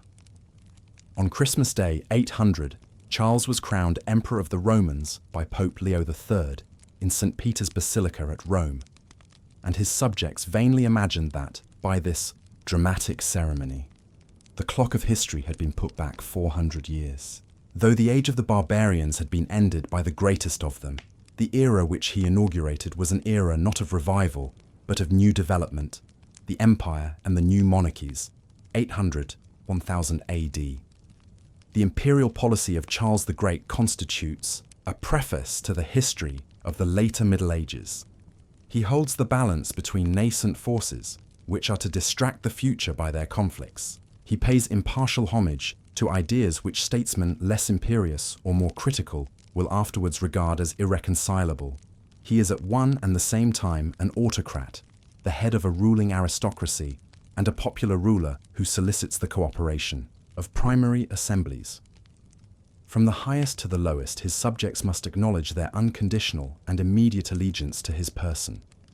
Yet he tolerates the existence of tribal duchies. He revives the Lombard kingdom and creates that of Aquitaine as appanages for his younger sons. He fosters the growth of territorial feudalism and lends the sanction of royal authority to the claims of the lord upon his vassal. But simultaneously, he contrives expedients for controlling feudalism and stifling its natural development. He exalts the church, and he enslaves her. He is there to do the will of God as expounded by the clergy, but he disposes of sees and abbacies like vacant fiefs. He dictates to the Pope. He interferes with the liturgy. He claims a voice in the definition of dogma and the wording of the creed. Finally, and most striking, there is the antithesis between the two aspects of his power, the monarchical and the imperial. The Franks left to Europe the legacy of two political conceptions. They perfected the system of barbarian royalty. They outlined the ideal of a power which should transcend royalty and embrace in one commonwealth all the Catholic kingdoms of the West. On the one hand, they supplied a model to be imitated by an Egbert, a Henry the Fowler, a Hugh Capet. On the other hand, they inspired the wider aims of the Ottos and the Hohenstaufen. It is therefore worth our while to understand what a Carolingian king was and what a Carolingian emperor hoped to be. The king's power was based upon three supports: the general allegiance of his subjects, the more personal obligations of the vassals who were in his mund, the services and customs of the tenants on the royal domain. It is from these last that he derives his most substantial revenue. He is the greatest landowner of his realm. Until in the 9th century, he dissipates his patrimony by grants of hereditary beneficia. The farming of the domain is an important branch of the public service. They are managed by bailiffs, who work under rules minutely elaborated by the king in the form of edicts, and who render their accounts to a minister of state, the seneschal or steward of the household. The king is further the fountain of justice, the guardian of public order, the protector of peaceful industry and commerce. Accordingly, he derives large profits from the fines of the law courts, the forfeitures of criminals, the tolls of highways and markets, the customs levied at seaports and at frontier towns.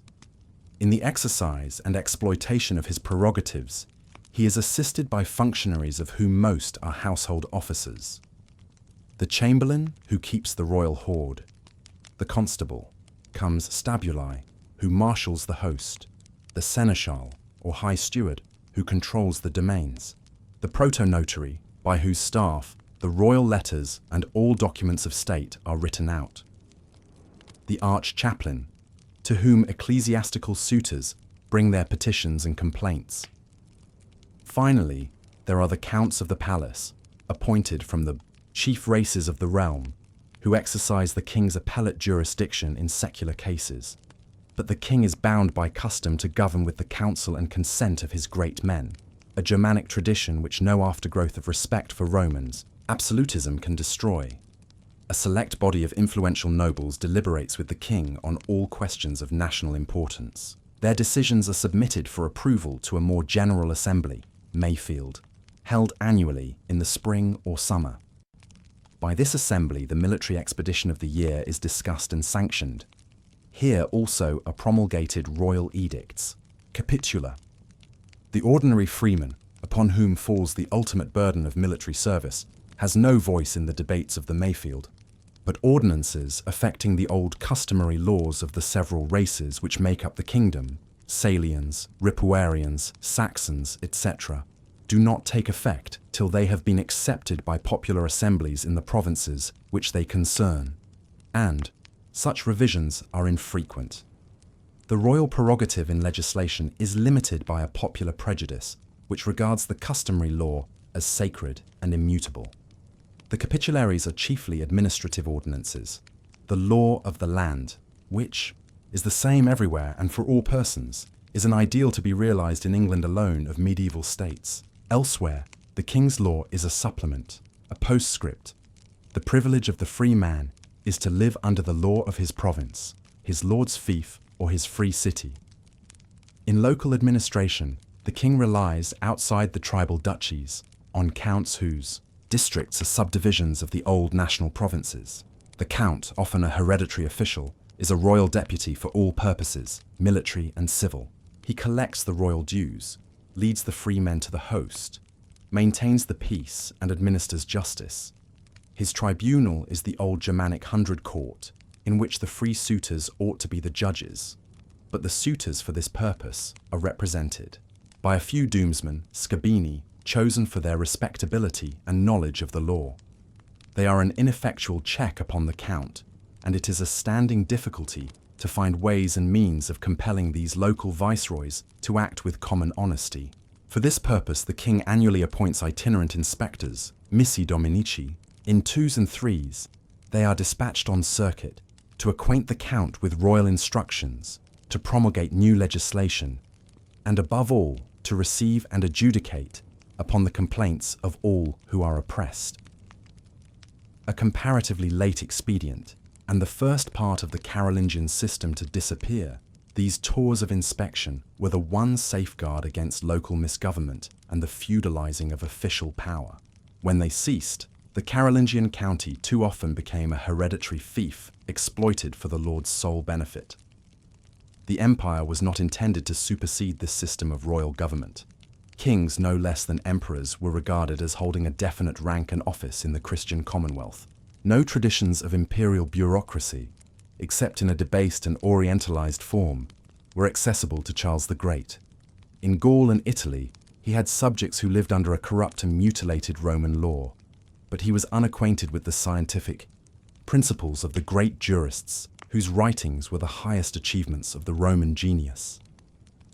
To the best minds of the 8th century, the Roman Empire appeared, not as to an Atholf or a Theodoric, a masterpiece of human statesmanship, but rather a divine institution, providentially created before the birth of Christ to school the nations for the universal domination of his church. The model of the Carolingian emperors was not Augustus, but Constantine the Great, the most Christian ruler, who made it his first business to protect the church against heretic and heathen, to endow her with riches, to enforce her legislation. However his relation to the Pope might be conceived, the emperor held his office as the first servant of the church. What then were his practical duties? According to some, he was pledged to restore the material unity of Christendom and to subdue all heathen peoples. This childlike ideal of his office no emperor could put into practice. Charles the Great waged no important wars after his coronation. He did not scruple to make peace with the Eastern Empire, or even to exchange courtesies with Harun al-Rashid, the Caliph of Baghdad. He held, and the sanest of his counselors agreed, that his first duty was to protect, unite, and reform the societies over which the Church already exercised a nominal dominion. To conquer other Christian rulers was no more to be expected of him than that he should surrender his own royal prerogative, though it was desirable that they should do homage to him as the earthly representative of spiritual unity. Within his own realms, the imperial office was to make a difference in the spirit rather than the forms of government. The empire raised to a higher power the dignity and the responsibilities which belonged to him as a king. He conceived himself bound to provide more carefully than ever for the maintenance of ecclesiastical and the betterment of secular law. His subjects were to realize that through their allegiance to him, they were God's subjects, bound to observe the law of God as a part of the law of the empire. He on his side was to be, to the best of his power, a moral censor, an educator, a religious missionary, a protector of the clergy, a defender of the faith. When we turn from this noble dream to follow the history of the Carolingian Empire, the contrast between the real and the ideal is almost grotesque. Within a generation, the Frankish realm is partitioned after the Merovingian fashion. All that remains as a guarantee of unity is the imperial title attached to one of several kingdoms, and the theory that the kings are linked in fraternal concord for the defense of church and state against all enemies. Contemporaries laid the blame on the weakness of Louis the Pious and the ambition of his sons. These causes undoubtedly accelerated the process of disruption, but others, more impersonal and more gradual in their operation, were at work below the surface of events. 1. The first was the dawning of nationality. North of the Alps, the subjects of the empire fell into a Germanic group, lying chiefly east of the Rhine, and a Romance group nearly coextensive with the modern France. Italy was sharply severed from both by geography, by differences of race and language, and by political tradition. In the Treaty of Verdun, 843, which begins the process of political disintegration, these natural divisions are only half respected. The kingdom of the East Franks is wholly Germanic. That of the West Franks contains the Gallo-Roman provinces subdued by Clovis, but between them lies the anomalous Middle Kingdom, the portion of the titular emperor, in which are united Italy, Provence, Burgundy, the valley of the Moselle, and a large part of the Netherlands. In each redistribution of territories among Carolingian princes, the lines of partition approximate more closely to the boundaries of modern nations. Burgundy and Provence alone remain, after the year 888, as memorials of the Middle Kingdom. Italy becomes an independent state. The northern provinces, Lotharingia, are disputed between the East Franks and the West Franks, and already the rulers of the new states are identifying themselves with national sentiments and aspirations. It is not without reason that a later age has given to Louis, the first king of the East Franks, the title of the German. But, in the minds of ordinary men, national sentiment was little more than a contempt for those of alien race and speech. The nationalities were ready enough to separate one from the other. Having done so, they split asunder into tribal or feudal, civilized peoples. They live from hand to mouth and are continually absorbed in the difficulties of the moment. They believe in the supremacy of chance or fate or providence, and speak of human forethought as presumptuous or merely futile. The imperial program was cherished and publicly defended by a little clique of clerical statesmen, but they did not succeed in making many converts. When the last of the Carolingian emperors was deposed, 887, there were cries of lamentation from ecclesiastics. But among lay statesmen, not a hand was raised to stay the process of disintegration. This emperor, Charles the Fat, had succeeded by mere longevity in uniting all the dominions of his family under his immediate rule. But in 3 short years, he dissipated whatever lingering respect attached to the idea for which he stood. In the words of the annalist, a crop of many kinglets sprang up over Europe. All the new pretenders came from the class of the great feudatories. Among the West Franks, it was Eudes, the Count of Paris, who seized the royal diadem. The East Franks elected Arnulf, Duke of Carinthia. Italy became an apple of discord between the margraves of Spoleto and Friuli. Burgundy was partitioned by 2 native families. Yet within 100 years, there arose a reaction in favour of the imperial idea, a reaction of which Germany was the apostle, which Italy accepted, which made many converts in West Francia. There were new and sufficient reasons for returning to the discarded system. The national hierarchies, who had undermined the Frankish Empire to broaden the foundations of ecclesiastical privilege and influence, were discovering that they had set up King Stork in place of King Log. The exactions of an Augustus were as nothing compared with the lawless pillaging of the new feudalism, and elective sovereigns, ruling by the grace of their chief subjects, were powerless for good as well as harm. The lower ranks of laymen had no better cause to be content with the new order under which the small freeholder was oppressed, the peasant enslaved, the merchant robbed and held to ransom. The freedom of the aristocracy spelled misery for every other class. These self-constituted tyrants passed their lives in devastating faction fights. Worst of all, their divisions and their absorption in petty schemes of personal aggrandizement left Europe at the mercy of uncivilized invaders. In the 9th and 10th centuries, medieval society experienced the same ordeal to which the Roman Empire had been subjected in the 5th. From the north and from the east, a new generation of barbarians, perceiving the patent signs of weakness, began to break through the frontiers in search of plunder and of settlements. First came the Northmen, from Norway and Denmark. Like the Saxons of the 4th century, they were unrivaled seamen. Their fleets transported them from point to point faster than land forces could follow in pursuit. The great rivers served them as natural highways, and if beaten in a descent upon the land, they had always their ships as a safe refuge. To make treaties and to offer blackmail was a worse than useless policy. The Vikings came in bands which operated separately or united in this year to scatter and form new combinations in the next. One leader could not bind another. To buy off one fleet was merely to invite the coming of a second. These pirates had begun to molest the British Isles and Frisia before the death of Charles the Great. But after the first partition of his empire, they fell on the whole coastline from the Elbe to the Pyrenees. Originally attracted by the hope of plunder, they soon aimed at conquest, when, at the close of the 9th century, there was a sudden pause in the flood of armed emigration from the north.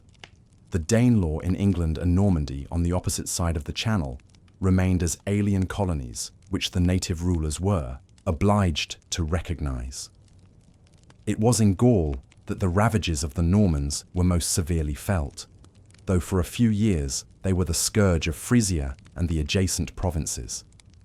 Germany and Italy had other enemies to fear. In the year 862, a new danger in the shape of the Hungarians appeared on the borders of Bavaria. They were an Asiatic people from the northern slopes of the Ural Mountains who had been moving westward since the commencement of the century. Contemporaries identified them with the Huns of Attila, and the resemblance was more than superficial. The Hungarians were of the Tartar race, nomads who lived by hunting and war, skilled in horsemanship and archery, utterly barbarous and a byword for cruelty. The rapidity of their movements and the distances to which their raids extended are almost incredible. In 899 they swept through the Ostmark and reached the Lombard plain. In 915 they sacked Bremen. In 919 they harried the whole of Saxony and penetrated the old Middle Kingdom. In 926 they went into Tuscany and appeared in the neighbourhood of Rome. In 937 they even reached the walls of Capua. In fact, until the great victory of Otto IV upon the Lech, 955, they were the terror of 2/3 of Christian Europe.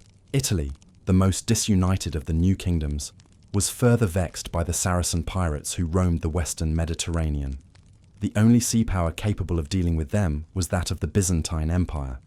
The Greek fleet protected the southeast of Italy, but was powerless to save Sicily, which was conquered piecemeal for the Crescent, 827-965. Farther north, the seaports of Amalfi, Gaeta, Naples and Salerno paid tribute or admitted Saracen garrisons. In 846, Ostia and the Leonine quarter of Rome, including the Basilica of St. Peter, were pillaged. Robber colonies established themselves on the river Garigliano and at Gard-Freinet, the meeting point of Italy and Provence. The effect which these disasters produced on the minds of the sufferers is nowhere more clearly visible than in England. Here, the House of Alfred was able, within a century of the partition made at Wedmore between the West Saxon kingdom and the Danes, 878, to establish a kingdom of imperial pretensions, loosely knit together but more durable and more highly organized than any power which had arisen in Britain since the Roman period. In Germany, the Saxon line, beginning with Henry the Fowler, 919-936, was permitted to make the royal title hereditary and to assert an effective suzerainty over the other tribal dukes. In France, the House of Paris, after ruling for many years, in the name of a degenerate Carolingian line, was invited in the person of Hugh Capet to assume the royal dignity, 987. We have here a European movement in favour of monarchy, and on the heels of it follows another for the restoration of the empire. The new royal dynasties did good work. Even the weakest among them, that of France, served as a symbol of unity, as a rallying point for the clergy and all other friends of peace. But both on practical grounds and on grounds of sentiment, they left much to be desired. National monarchy meant national wars and the right of national churches to misgovern themselves according to their several inclinations. Every year, the rent in the seamless robe of Christendom grew wider. Political unity was disappearing, and religious unity would soon go the same way. The kingly title made but a slight appeal to the imagination or the conscience. With whatever ceremonies a king was crowned, the real source of his power was the position which he held, independently of his office, as a chief of a tribal or a feudal group. Of men who, as St. Odo bitterly remarked, being oppressed took to themselves a lord that with his help they might become oppressors. Sovereign power had lost all poetry and dignity. It was being perverted to serve petty ends. An emperor was needed to restore a higher sense of justice, to exalt the spiritual above the material side of life. So the idealists reasoned, and in Germany, their arguments found willing converts. This may appear strange, since Germany had taken the lead in repudiating the Carolingian Empire, and Henry the Fowler, who established the new German monarchy, was the reverse of an idealist. But the truth was that the peculiar constitution of the German kingdom and the peculiar problems raised by German expansion towards the east were such as to make the ideal policy the safest. Though Henry the Fowler had sedulously limited his attention to German problems, his son, working on the same lines, found himself led by the natural sequence of events to cross the Alps, seize Italy, and take the imperial crown from the Pope's hands. Henry the Fowler, elected after 19 years of nominal kingship and unbridled anarchy, defined his position by a series of compacts with the great dukes. Swabia, Bavaria, and Lotharingia became dependent principalities whose rulers attended national diets, occasionally appeared at court, and still more occasionally rendered military service. Under their sway, the new feudalism, which they encouraged as the means of creating armies both for defense and for pursuing an independent foreign policy, took root and throve as a legal institution. Within the borders of the duchies, Henry had little power except as the patron of the church. He claimed the right of nominating bishops, though in Bavaria this claim was not made good till the next reign, and religious foundations held their privileges by his grace. The ecclesiastical councils which legislated with his sanction were more important than the diets composed indifferently of laymen and prelates. His general policy gave greater cause for satisfaction to the clergy than to the remainder of his subjects. The assertion of supremacy over Lotharingia, 925, and Bohemia, 929, and the defeat of the Hungarians at the Unstrut, 933, were national achievements. But for 9 years before the Battle of the Unstrut, the king had allowed the Hungarians to work their will in Bavaria and Suabia, having secured the immunity of his own duchy by a separate truce. He had chiefly employed those years in building strong towns for the defense of Saxony, and in extending Saxon power by the conquest of Brandenburg, Lusatia, Strelitz, and Schleswig. These could only be called national services on the assumption that the crown was to remain the hereditary possession of his house, but the German kingship was elective. To the church, however, nothing was more welcome than conquests gained at the expense of heathen Slavs and Danes. In her eyes, this Saxon statesman was the forerunner of the Christian faith in the dark places of Europe. For all these reasons, then, the power of Henry and his successors remained a power resting upon ecclesiastical support. To strengthen the alliance of church and state must be the first object of a Saxon ruler. For some years after his accession, 936, Otto, I was harassed by pretenders of his own family who allied themselves with one or more of the great dukes. The Bavarians threatened to secede and form an independent nation. The Franconians rebelled when their right of waging private wars was called in question. The Lotharingians intrigued to make themselves an independent Middle Kingdom. All such malcontents found it easy to secure a brother or a son of the king as their nominal leader. Even when Otto had placed all the duchies in the hands of his own kinsmen or connections, his power was still precarious, for he claimed new rights which, though necessary to the maintenance of kingly power, did violence to feudal and provincial sentiment. While the dukes whom he nominated usually took up the pretensions of their predecessors and identified themselves with the interests of their subjects, it was more important than ever that the king should have the help of the clergy in educating public opinion. But in the most critical period, 939-955 of the reign, the German primate, Archbishop Frederick of Mainz, lent the weight of his influence and high personal reputation to the rebel cause. In another direction, also, Otto found the clergy the chief opponents of a cherished scheme. Organized missions were among the means on which he relied for civilizing and extending his father's conquests in Slavonic territory.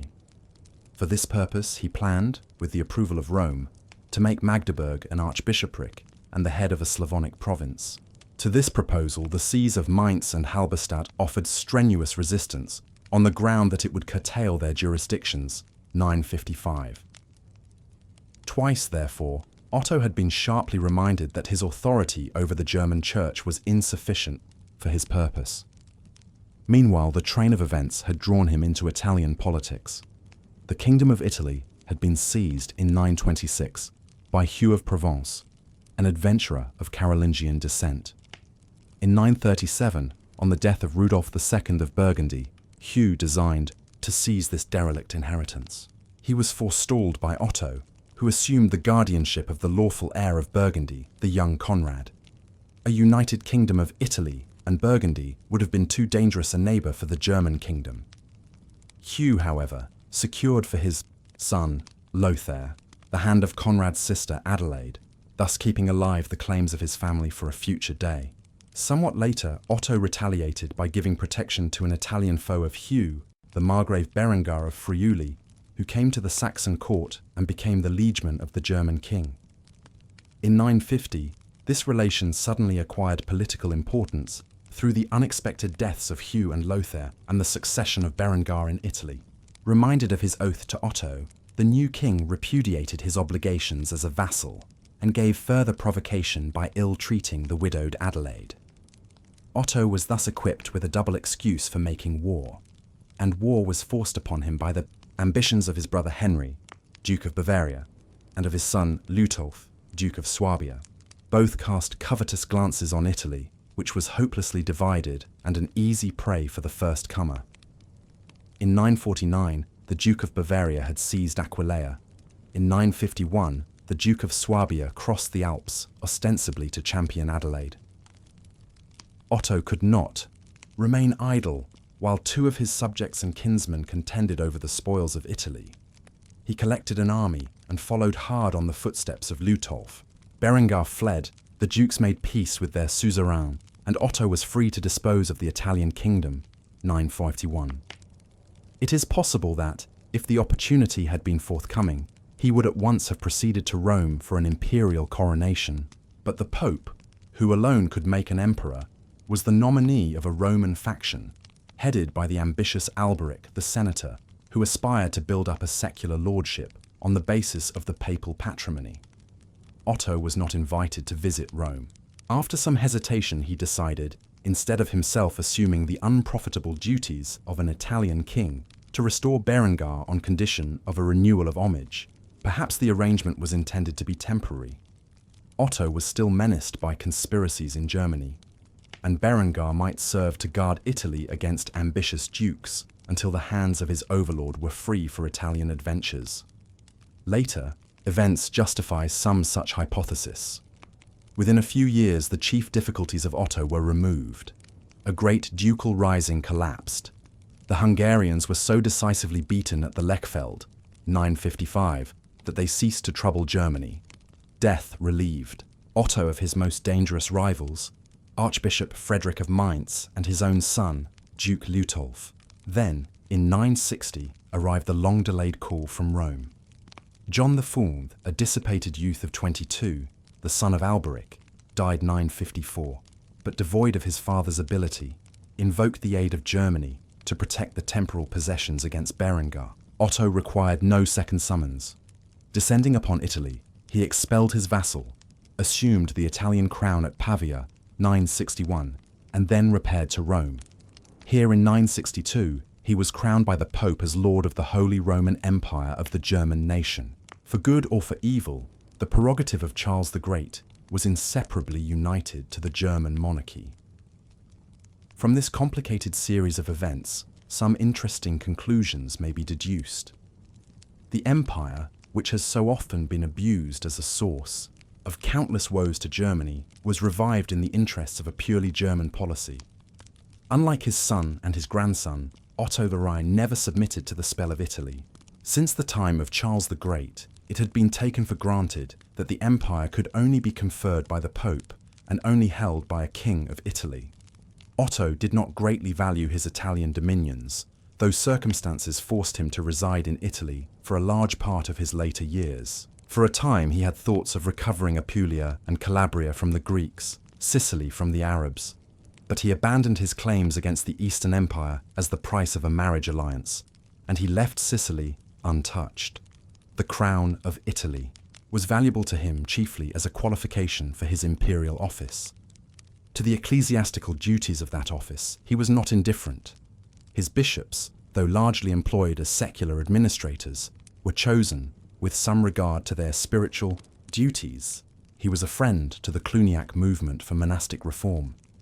But clearly he did not visit Rome in pursuit of any plans for cleansing that Augean stable, the papacy. The vices of John X were notorious, but as a pope who could legally confer the empire, he was good enough for Otto's purpose. Only when John repented of his bargain and turned traitor was he evicted in favour of a more reputable successor, 963. And John's successor was a layman until the time of his election. Otto's chief concern was to secure a trustworthy partisan. This remained the Saxon policy till the days of his grandson. Otto was not indifferent to the splendour or the more ambitious claims of his office. He paraded before the world the benevolent protectorate which he exercised over the young rulers of Burgundy and France. He insisted upon the homage of the Polish and Bohemian dukes. He held magnificent diets to celebrate his new position and made great efforts to win recognition from the Byzantine court. But in substance, his ambitions were those of a German national king. He had a keen sense of realities, a keen appreciation of concrete results. From first to last, his thoughts centered round the problems of his native land, the extension of the eastern frontier, the alliance with the church, the management of the duchies. These were his main achievements, as they had been his main ambitions. But he had built better than he knew, and the empire acquired before his death a nobler significance than he perhaps had ever contemplated. The work of Otto I was skillfully done, since it survived the follies of his son and grandson. For 20 years after his death, 973, the titular rulers of the empire were boys and women regents. At Rome, in Germany, on the western and eastern frontiers, all the beaten factions and humiliated rivals plucked up courage to make another bid for victory. The old Empress Adelaide and her daughter-in-law, the Empress Theophano, divided or disputed the control of the administration until 991. From that date till 998, the elder woman, freed from interference by the death of Theophano, exercised a great though a declining influence. Neither empress was competent to handle the singular difficulties of the situation. Adelaide, though true to the German ambitions of her husband, was guided by personal prejudice in the selection of her ministers. Theophano, a woman of remarkable abilities and attainments, despised the monotonous intricacies of German politics, encouraged both her husband and her son to regard Italy as the worthiest field for the activities of an emperor, and in Italy, looked rather to Rome in the south than to Lombardy. It was the church party, both in Germany and in Lombardy, which in these years kept the subjects of the empire true to their allegiance. The German dukes were less disinterested, but the precedents which Otto I had established proved invaluable when his son was required to deal with a rebellion, or had the opportunity of appointing to a vacant dukedom. The blame for the chimerical ambitions of Otto II and Otto III is usually thrown upon Theophano, that brilliant missionary of Byzantine culture and Byzantine political ideas, but the influence which perverted the judgment of these emperors until they became a byword in Europe was something more impalpable than the will force of a domineering woman. They were born into the misty morning twilight of the medieval Renaissance, of an age when intellectual curiosity was awakening, when philosophy, the sciences and Latin literature were studied with a lively but uncritical enthusiasm, when the rhetorician and the sophist were the uncrowned kings of intelligent society. The philosophy was little more than school logic, derived at second or third hand from Aristotle. The science a grotesque amalgam of empiricism and tradition. The Latin classics, apart from their use as a source of tropes and commonplaces, only served to inspire a superstitious and uncomprehending reverence for ancient Rome. Of this new learning, Otto II and his son were naive disciples. They could not sufficiently admire the encyclopedic Gerbert, the most fashionable and incomparably the ablest teacher of their day. Otto II and his court listened patiently for hours, while Gerbert disputed with a Saxon rival concerning the subdivisions of the genus philosophy. Otto III invited Gerbert to come to court and cure him of Saxon rusticity. He deluged the complaisant tutor with Latin verses, consulted him in affairs of state, and finally promoted him to the papacy. Gerbert was in fact a subtle and ambitious politician, who filled the chair of Peter with no small degree of credit. But his more serious talents would never have found their opportunity, save for his skill in ministering to the pseudo-classicism of rustic Saxons. Each of these emperors turned his back on Germany at the first opportunity. Each met in Italy with bitter disillusionment and an untimely fate. Otto II, in whose idealism there was a trace of his father's concrete ambition, planned the conquest of South Italy and Sicily. The scheme was not impracticable, as the Hohenstaufen were afterwards to prove, and in the year 980, it could be justified as advantageous to the whole of Christian Europe. A new Saracen peril was impending in the western Mediterranean. A new dynasty of Mohammedan adventurers, the Fatimites, had arisen on the coast of northern Africa and had made themselves masters of Egypt, 969. 5 years before that event, they had already occupied Sicily. In 976, they turned their attention to Italy. The south of the peninsula was divided between the Eastern Empire and Pandulf Ironhead, the Lord of Capua, who had established an ephemeral despotism on the ruins of Lombard and Byzantine power. Even he could not face the Arabs in the open field, and his death, 981, was followed by the partition of his lands and bitter strife among his sons. Unless Otto intervened, it was not unlikely that Italy, south of the Garigliano, would become a province of the Caliphate of Cairo. Otto, however, was ill-qualified to be the general of a crusade. His military experience had been gained in petty operations against the Danes and Slavs, and in an invasion of France vaingloriously begun but ending in humiliation, 978. Full of self-confidence, he led a powerful force into Apulia, intending to expel first the Greeks and then the Arabs. He captured Bari and Taranto without difficulty, but he had no sooner entered Calabria than he allowed himself to be entrapped by the emir of Sicily. On the field of Cologne, 982, he lost the flower of his army and barely escaped capture by flight to a passing merchant vessel.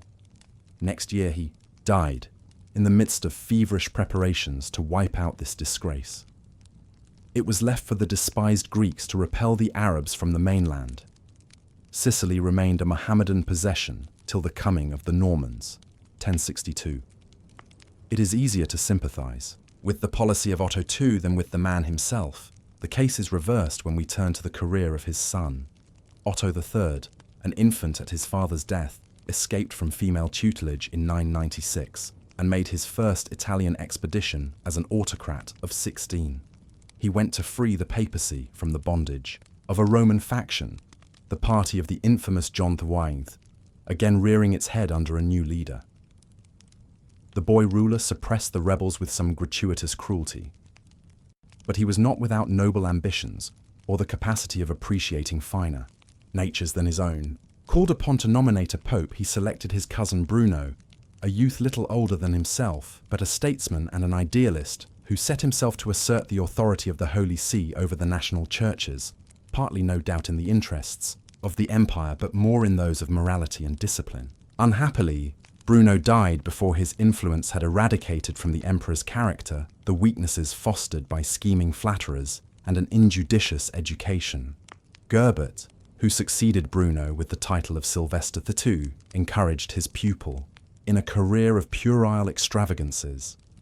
While the new pope extended his jurisdiction and magnified his office, the young emperor was planning to revive in Rome the ancient glories of the Caesars. Otto built a palace on the Aventine. He imitated the splendor and travestied the ceremonial of the Byzantine court. He devised pompous legends to be inscribed on his seal and on his crown. In the year 1000, he made a solemn pilgrimage to Aachen and opened the vault of Charles the Great. Another to Poland to pray at the shrine of his martyred friend, Saint Adalbert, in Gnießen. Meanwhile, the serious business of the empire was neglected. The Slavonic states shook off the German connection. The eastern frontier was unguarded. Even the Romans, whom he cherished as his peculiar people, despised his vagaries and rose in insurrection. This was the awakening. Alive at last to the difference between his dreams and his true position, he quitted the eternal city to wander aimlessly in Italy, and died broken-hearted at the age of 21. it would obviously be unjust to judge the Holy Roman Empire of the first Otto by the tragicomic aberrations of his immediate successors. Their careers illustrate, in an extreme form, the temptations to which an emperor was exposed, but neither of them understood the essence of the institution. Far from idealizing the empire overmuch, they did not make it ideal enough. The true conception of empire eluded their grasp and was unaffected by their failure. The policy of Otto the Great is justified by the fact that he, like Charles the Great, gave to a national monarchy the character of a religious office and the sense of a sacred mission. To appreciate his achievement, we need only compare the German monarchy as it stood in the year 1000, after a generation of misgovernment had marred the architect's design, with that of the Capet in France, or of the House of Egbert in England. The difference is not only in size or outward splendor. The Holy Roman Empire stood for a nobler theory of royal and national duty. Before discussing the origins or the effects of feudalism, it is well to form a definite conception of the system as we find it in the 12th and 13th centuries, when it is the basis of local government, of justice, of legislation, of the army, and of all executive power. In this period, the lawyers have arrived at the doctrine that all lands is held from the king either mediately or directly. The king is himself a great landowner, with domains scattered over the length and breadth of the realm. The revenues of these estates supply him with the larger part of his permanent income. The king is surrounded by a circle of tenants-in-chief, some of whom are bishops and abbots, and ecclesiastical dignitaries of other kinds. The remainder are dukes, counts, barons, knights. All of these, laymen and churchmen alike, are bound to perform more or less specific services in return for their lands. The most important is military service, with a definite quota of knights, which they usually render at their own charge. But they are also liable to pay aids, auxilia, of money in certain contingencies, to appear regularly at the king's council, and to sit as assessors in his law court. They hold their lands in fact upon a contract, but the precise obligations named in this contract do not exhaust their relation to the king. In a vague and elastic sense, they owe him honor, obsequium, and loyalty, fidelitas. They must do all in their power to uphold his interests and exalt his dignity. He on his side is bound to consult them collectively in all matters of importance, and to maintain them individually in the rights and possessions which he has granted to them. These personal and indefinite ties should not be renounced, on either side, without some very serious reason. Gross treachery, gross neglect of duty, gross abuse of power or privilege. These tenants-in-chief have on their estates a number of subtenants who are bound to them by similar contracts and a similar personal relation. The homage of the subtenant to his immediate lord ought to be qualified by a reservation of the allegiance which all subjects owe to the king. Whether this reservation shall be made, or, when made, shall have any practical consequences, will depend upon the king's resources and personality. Where effective, it means that he can claim from the subtenants the discharge of certain national duties, can call on them for military service, can judge them in his court, can tax them with the consent of his council, that is, of their lords. On the other hand, it means that these subtenants may not allege the commands of their lord as an excuse for making war upon the king or committing any breach of the public peace. Where the general duty of allegiance has lapsed into oblivion, the tenant-in-chief is in all but name a dependent king, and the feudal state becomes a federation under a hereditary president, who occasionally arbitrates between the members of the federation and occasionally leads them out to war. The other members of the feudal state group themselves, or are forcibly grouped under the rule of different persons in the feudal hierarchy.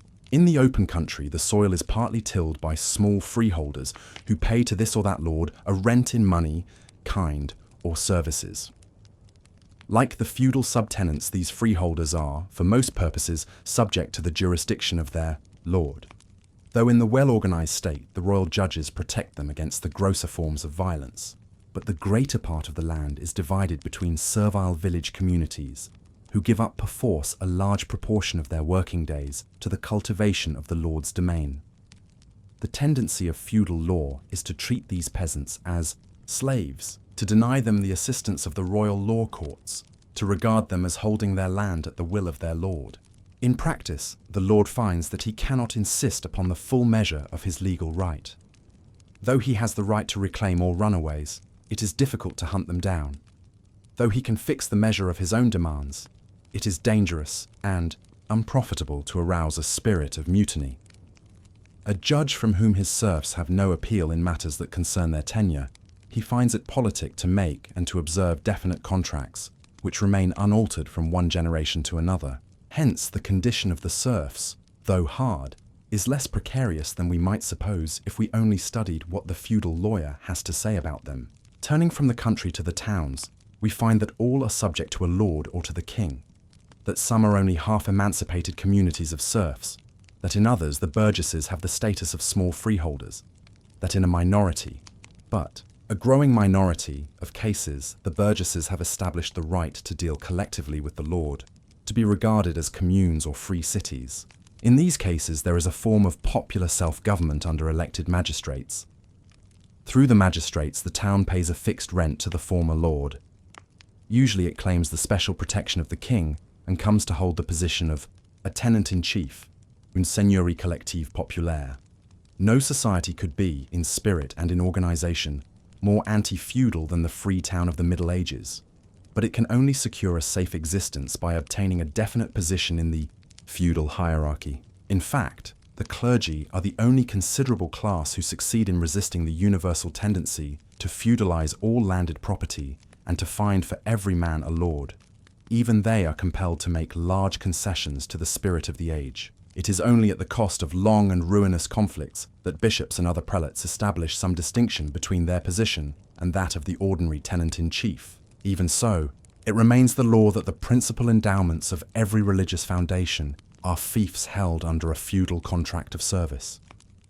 More successful, though not less difficult, was the struggle against the theory that the parish priest is the vassal of his patron and may, by recognizing his obligations as a vassal, acquire the vassal's privilege of passing on his office to his son. Such then was feudalism in the concrete. It is the negation of all that we hold to be most important in the conceptions of the state and citizenship. In effect, though not altogether in theory, it subordinates the obligations of the citizen to those which the individual incurs by entering on a voluntary contract. This contract may or may not be made with the ruler of the state. In the majority of cases, it is made with a fellow citizen. Though honourable, according to current ideas, this contract always leaves to the lord some loopholes for the exercise of arbitrary and capricious authority. It impairs, if it does not destroy, the rule of law. Again, the effect of the system is to throw the main burden of national defence and the main control of the royal power upon a close hereditary caste of landowners. The standard of public duty is lowered. The government becomes either an absolutism or an oligarchy, and in either case studies chiefly the interests of a class which despises industry and holds privilege to be the necessary basis of society. Under feudalism, the powers of the crown, executive, judicial, administrative, are often granted away to be held by the same tenure as the fiefs over which they are exercised, and thus is created the worst form of civil service that we can conceive. A corps of hereditary officials who can only be checked or removed with extreme difficulty, who render no account of the sums which they collect under the name of fines, or dues, who are seldom educated to the point of realizing that even in their private interest, honesty is the best policy. If this system had developed to its logical conclusion, if the principles of feudal government had not been mitigated by revolt from below and interested tyranny from above, the only possible end would have been a state of particularism and anarchy, compared with which the Germany of the 15th century, or the Italy of the 18th, might be called an earthly paradise. The very defects of the feudal system are, however, the best proof that it was the natural and inevitable product of social evolution. A legal theory so complex, so repugnant to the best traditions both of Roman and barbarian government, could not have obtained general recognition as part of the natural order of things, unless it had grown up by degrees, unless it had been the outcome of older usages and institutions. A form of social organization so cumbrous and so dangerous could hardly have survived for centuries unless it had solved difficulties of unusual urgency and magnitude. Let us then consider, in their historical order, the antecedents of feudalism and the reasons of state by which it was justified. Before the downfall of the Roman Empire, the duties of local government were slipping from the grasp of the imperial executive. With or without official consent, the great proprietors, already held responsible for the taxes, the military service, and the good conduct of their dependents, were assuming rights of jurisdiction. When Gaul was reorganized by the Merovingians, these private courts of law continued to exist, and they were even legally recognized by Clotaire II in 614 as institutions of public utility. A certain number of great estates were further protected by special charters of privilege, immunitas, which forbade public officials to enter them for the purposes of making arrests, of holding courts, of collecting fines, and levying distraints. The owners were obliged to surrender any person accused of a grave crime, but otherwise did justice at their pleasure. This system of immunity was greatly extended by the Carolingian sovereigns, but with two important changes. 1. Henceforward the privilege was seldom granted to laymen, but was bestowed as a matter of course on the estates of bishops and of religious houses. 2.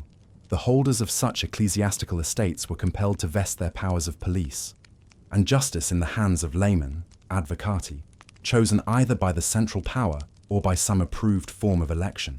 The intention of these changes was to use the private courts for the maintenance of public order, to extract the sting from a dangerous privilege, and to make it a serviceable instrument of royal policy. But only one half of the scheme was permanent. By the middle of the 9th century, when immunitas had been granted to all religious foundations, the Carolingians allowed the right of choosing the advocati to slip from their feeble grasp. The privileged estates remained, but the royal control over their internal government was gone. They became ecclesiastical seigniories. Whatever checks were imposed upon the power of their rulers came from the lay nobles who were their neighbours or from the subject population, partly from respect for custom and tradition, partly from motives of self-interest. The great ecclesiastical landowners sided with the crown, even in the 10th century, when the fortunes of royalty were at their lowest ebb. But for this support, a price had to be paid. The old privileges were maintained and even augmented by grants of the power of life and death, haute justice, bloedban. Thus came into existence the class of ecclesiastical princes, who throughout the Middle Ages maintained a state and wielded a power comparable with that of any lay feudatory. The ecclesiastical immunitas, as early as the 9th century, was in the eyes of all ambitious landowners the model of a privileged estate. But it was by another road that the layman arrived at the position of a petty sovereign. Speaking broadly, there are two stages in his progress. First, he comes into the position of a royal tenant holding his lands in exchange for services and fealty. Secondly, he acquires, by delegation or usurpation, a greater or smaller part of the royal authority over his own dependents. The idea of a personal contract between the free warrior and his lord, by which the former places himself at the disposition of the latter and promises unlimited service, is one which occurs in many primitive societies and is peculiar to no one branch of the human race. Tacitus noticed, as one feature of German life in his time, the free war band, comitatus, who lived in the house of their chief, followed him to battle, and thought it the last degree of infamy to return alive from the field on which he had fallen.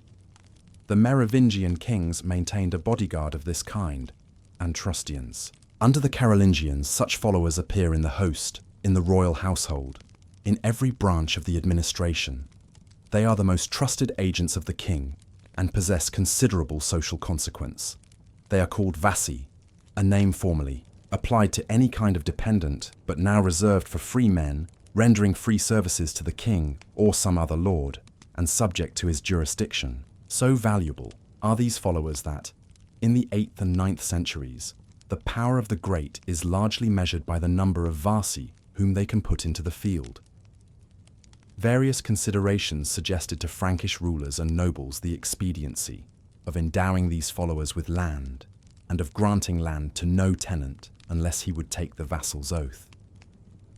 Usually land was the only form of pay which the lord could give, and it always served as a material guarantee of faithful service, since it could be resumed whenever the vassal made default. In days when law and morality availed little as the sanctions of contracts, the landlord naturally desired to bind his tenant to him by a personal obligation, and there were obvious advantages in providing that every tenant should be liable to aid his lord with arms. The estates granted to vassals were known as benefices, beneficia. They foreshadowed the lay fief of later times. But there are some distinctions to be drawn. The benefice was not de jure heritable.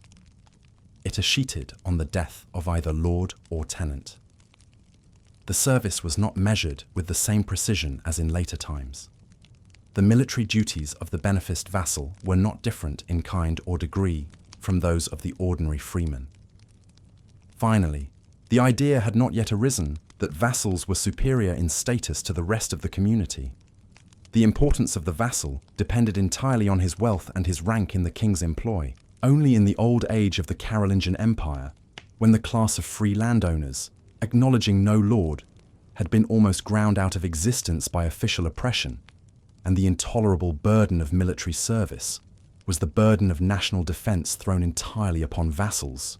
Then, as the sole military class in the community, they acquired the consideration which, in early stages of social development, is the monopoly of those who are trained to arms. It was natural that the tie of vassalage should be imposed on every important official, and natural also to regard his office as a benefice, tenable for life or during good behaviour. At an early date we find cases of conquered princes, a Duke of Aquitaine, a Duke of Bavaria, a King of Denmark, who take the vassal's oath and agree to hold their former dominions as a beneficium. So again, a member of the royal house does homage, and promises service in return for his appanage. More common, and more important for the future, is the practice of treating counts as vassals. All over the Frankish Empire, the county was the normal unit of local administration. The count led the military levies, collected the royal dues, enforced the laws, maintained the peace, and was a judge with powers of life and death. The Carolingians controlled their counts by means of itinerant inspectors, missi dominici. But, with the disruption of their empire, this check was destroyed, while the power of the count survived. By that time, the office had often become hereditary, on the analogy of the beneficium, and the count appropriated to his own use the profits of his office.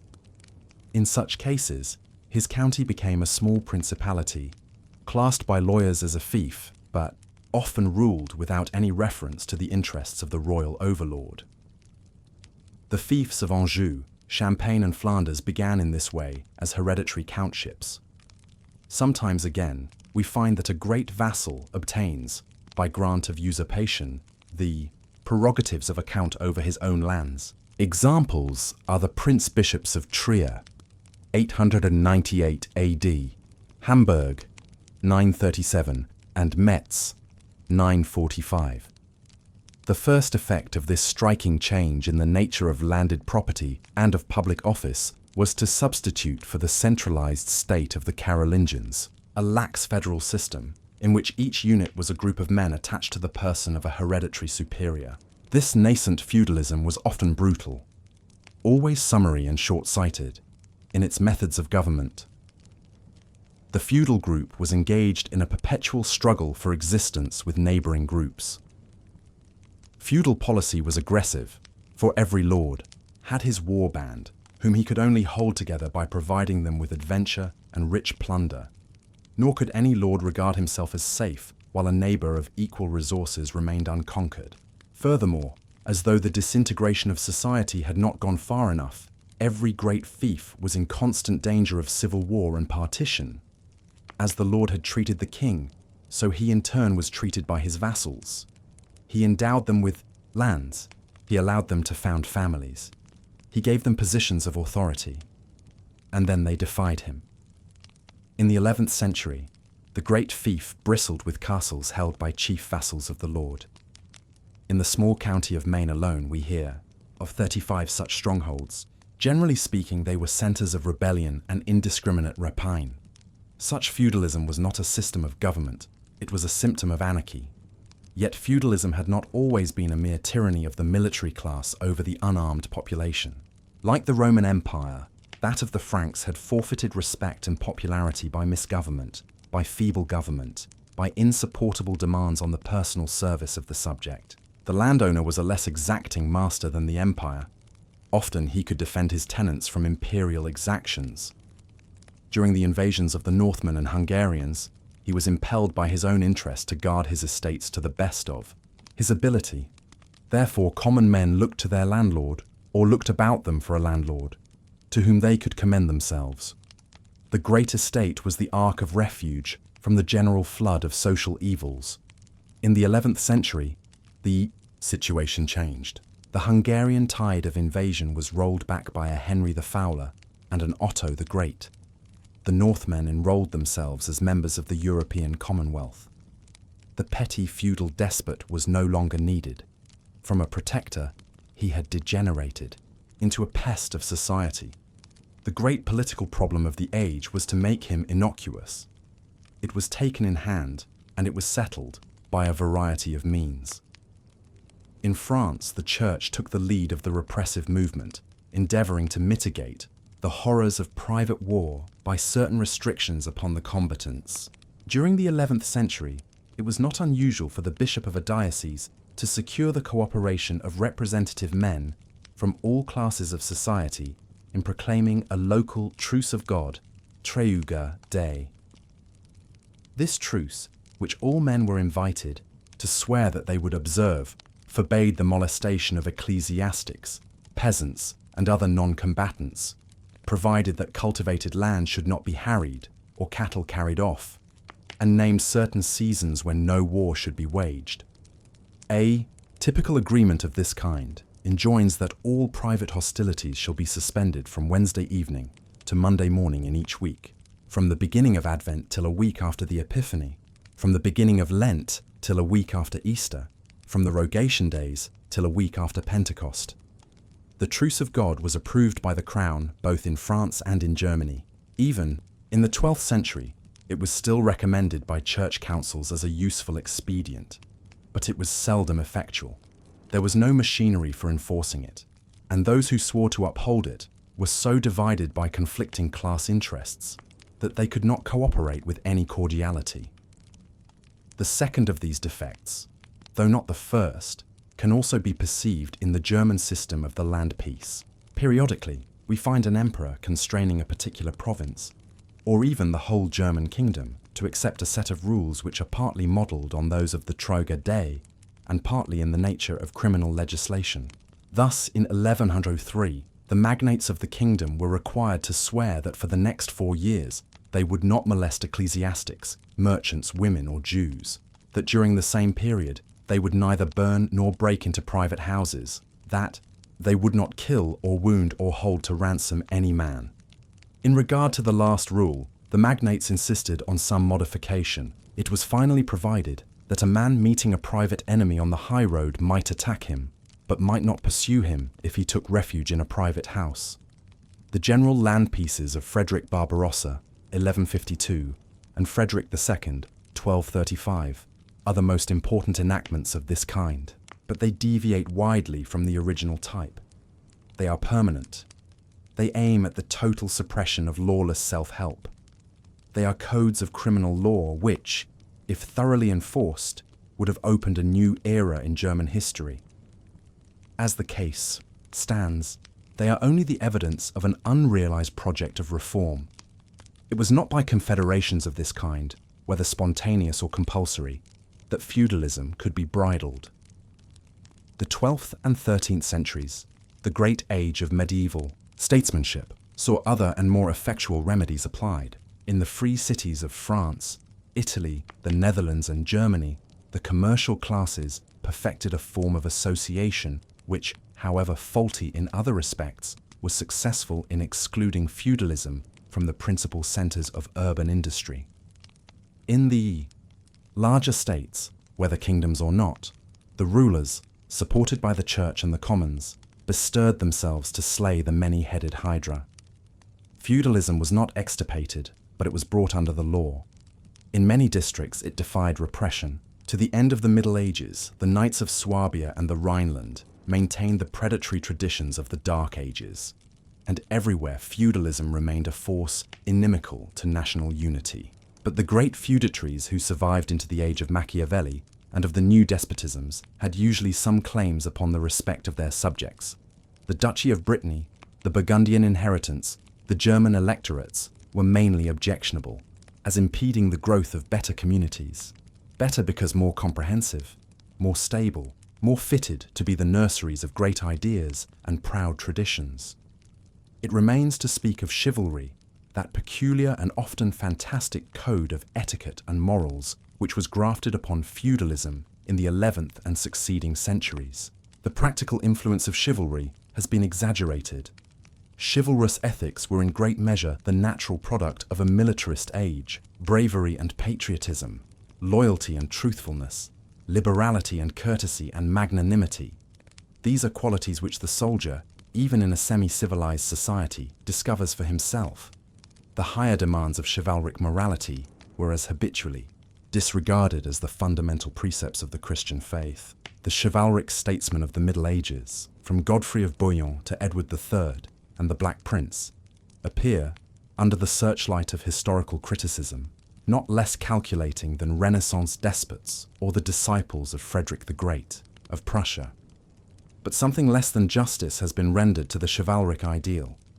The ethics which it embodied were arbitrary and one-sided, but they represent a genuine endeavor to construct, if only for one class, a practicable code of conduct at a time when religion too often gloried in demanding the impossible. Chivalry degenerated into extravagance and conventional hyperbole, but at the worst, it had the merit of investing human relationships and human occupations with an ideal significance. In particular, it gave to women a more honorable position than they had occupied in any social system of antiquity. It rediscovered one half of human nature.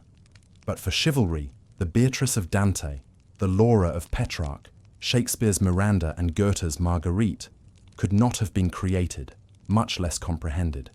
Chivalry in the oldest discoverable form was the invention of the Church. The religious service by which the neophyte was initiated as a knight has been traced back to the time of Otto III, when it appears in the liturgy of the Roman churches. But the ceremony was not in general use outside Italy before the age of the Crusades. It was Urban II who inspired the knighthood of Northern Europe with the belief that they were Dei Militia, the soldiers of the Church. And it is significant that warfare against the unbeliever ranks prominently among the duties enjoined upon the new-made knight, though it does not stand alone. The defense of the true faith and of the Church is also inculcated. Merit might be acquired in persecuting heretics or in fighting for the Pope against an unjust emperor. Nor are the claims of the widow, the orphan and the defenseless totally forgotten. But the perfect knight of the Church was the Templar, the soldier living under the rule of a religious order and devoting his whole energies to the cause of the Holy Sepulchre. It was a remarkable innovation when Saint Bernard, the mirror of orthodox conservatism, undertook to legislate for the order of the Temple, for the primitive Church had hardly tolerated wars in self-defense.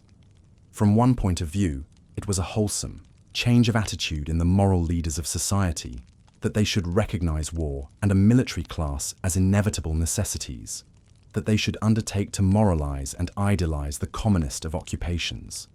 But the resolve was marred in the execution. In the desire to be practical, the Church set up too low an aim and translated Christianity into precepts which were only suited for one short stage of medieval civilization, the stage of the Crusades. In the long run, the poet had far more influence than the priest upon the chivalric classes. It is remarkable how uniformly popes and councils set their faces against the bloodshed and extravagant futilities of the tournament. Still more remarkable that even threats of excommunication could not deter the most orthodox of knights from seeking distinction and distraction in these mimic wars. Equally significant is the growth of the Service des Dames, which, although invested by troubadours and minnesingers with a halo of religious allegory, was disliked by the Church, not merely from a dread of possible abuses, but as inherently idolatrous. The cult of the Virgin, while doing honor to the new conception of womanhood, was also a protest against a secular romanticism. Here and there, a Wolfram von Eschenbach essays the feat of reconciling poetry with religion in the picture of the perfect knight. But the school of courtoisie prevailed. The most celebrated of the troubadours are mundane, not to say profane. Walter von der Vogelweide, with his bitter attacks upon the papacy, is more typical of his class than Wolfram with his allegory of Parsifal and the Saint Graal.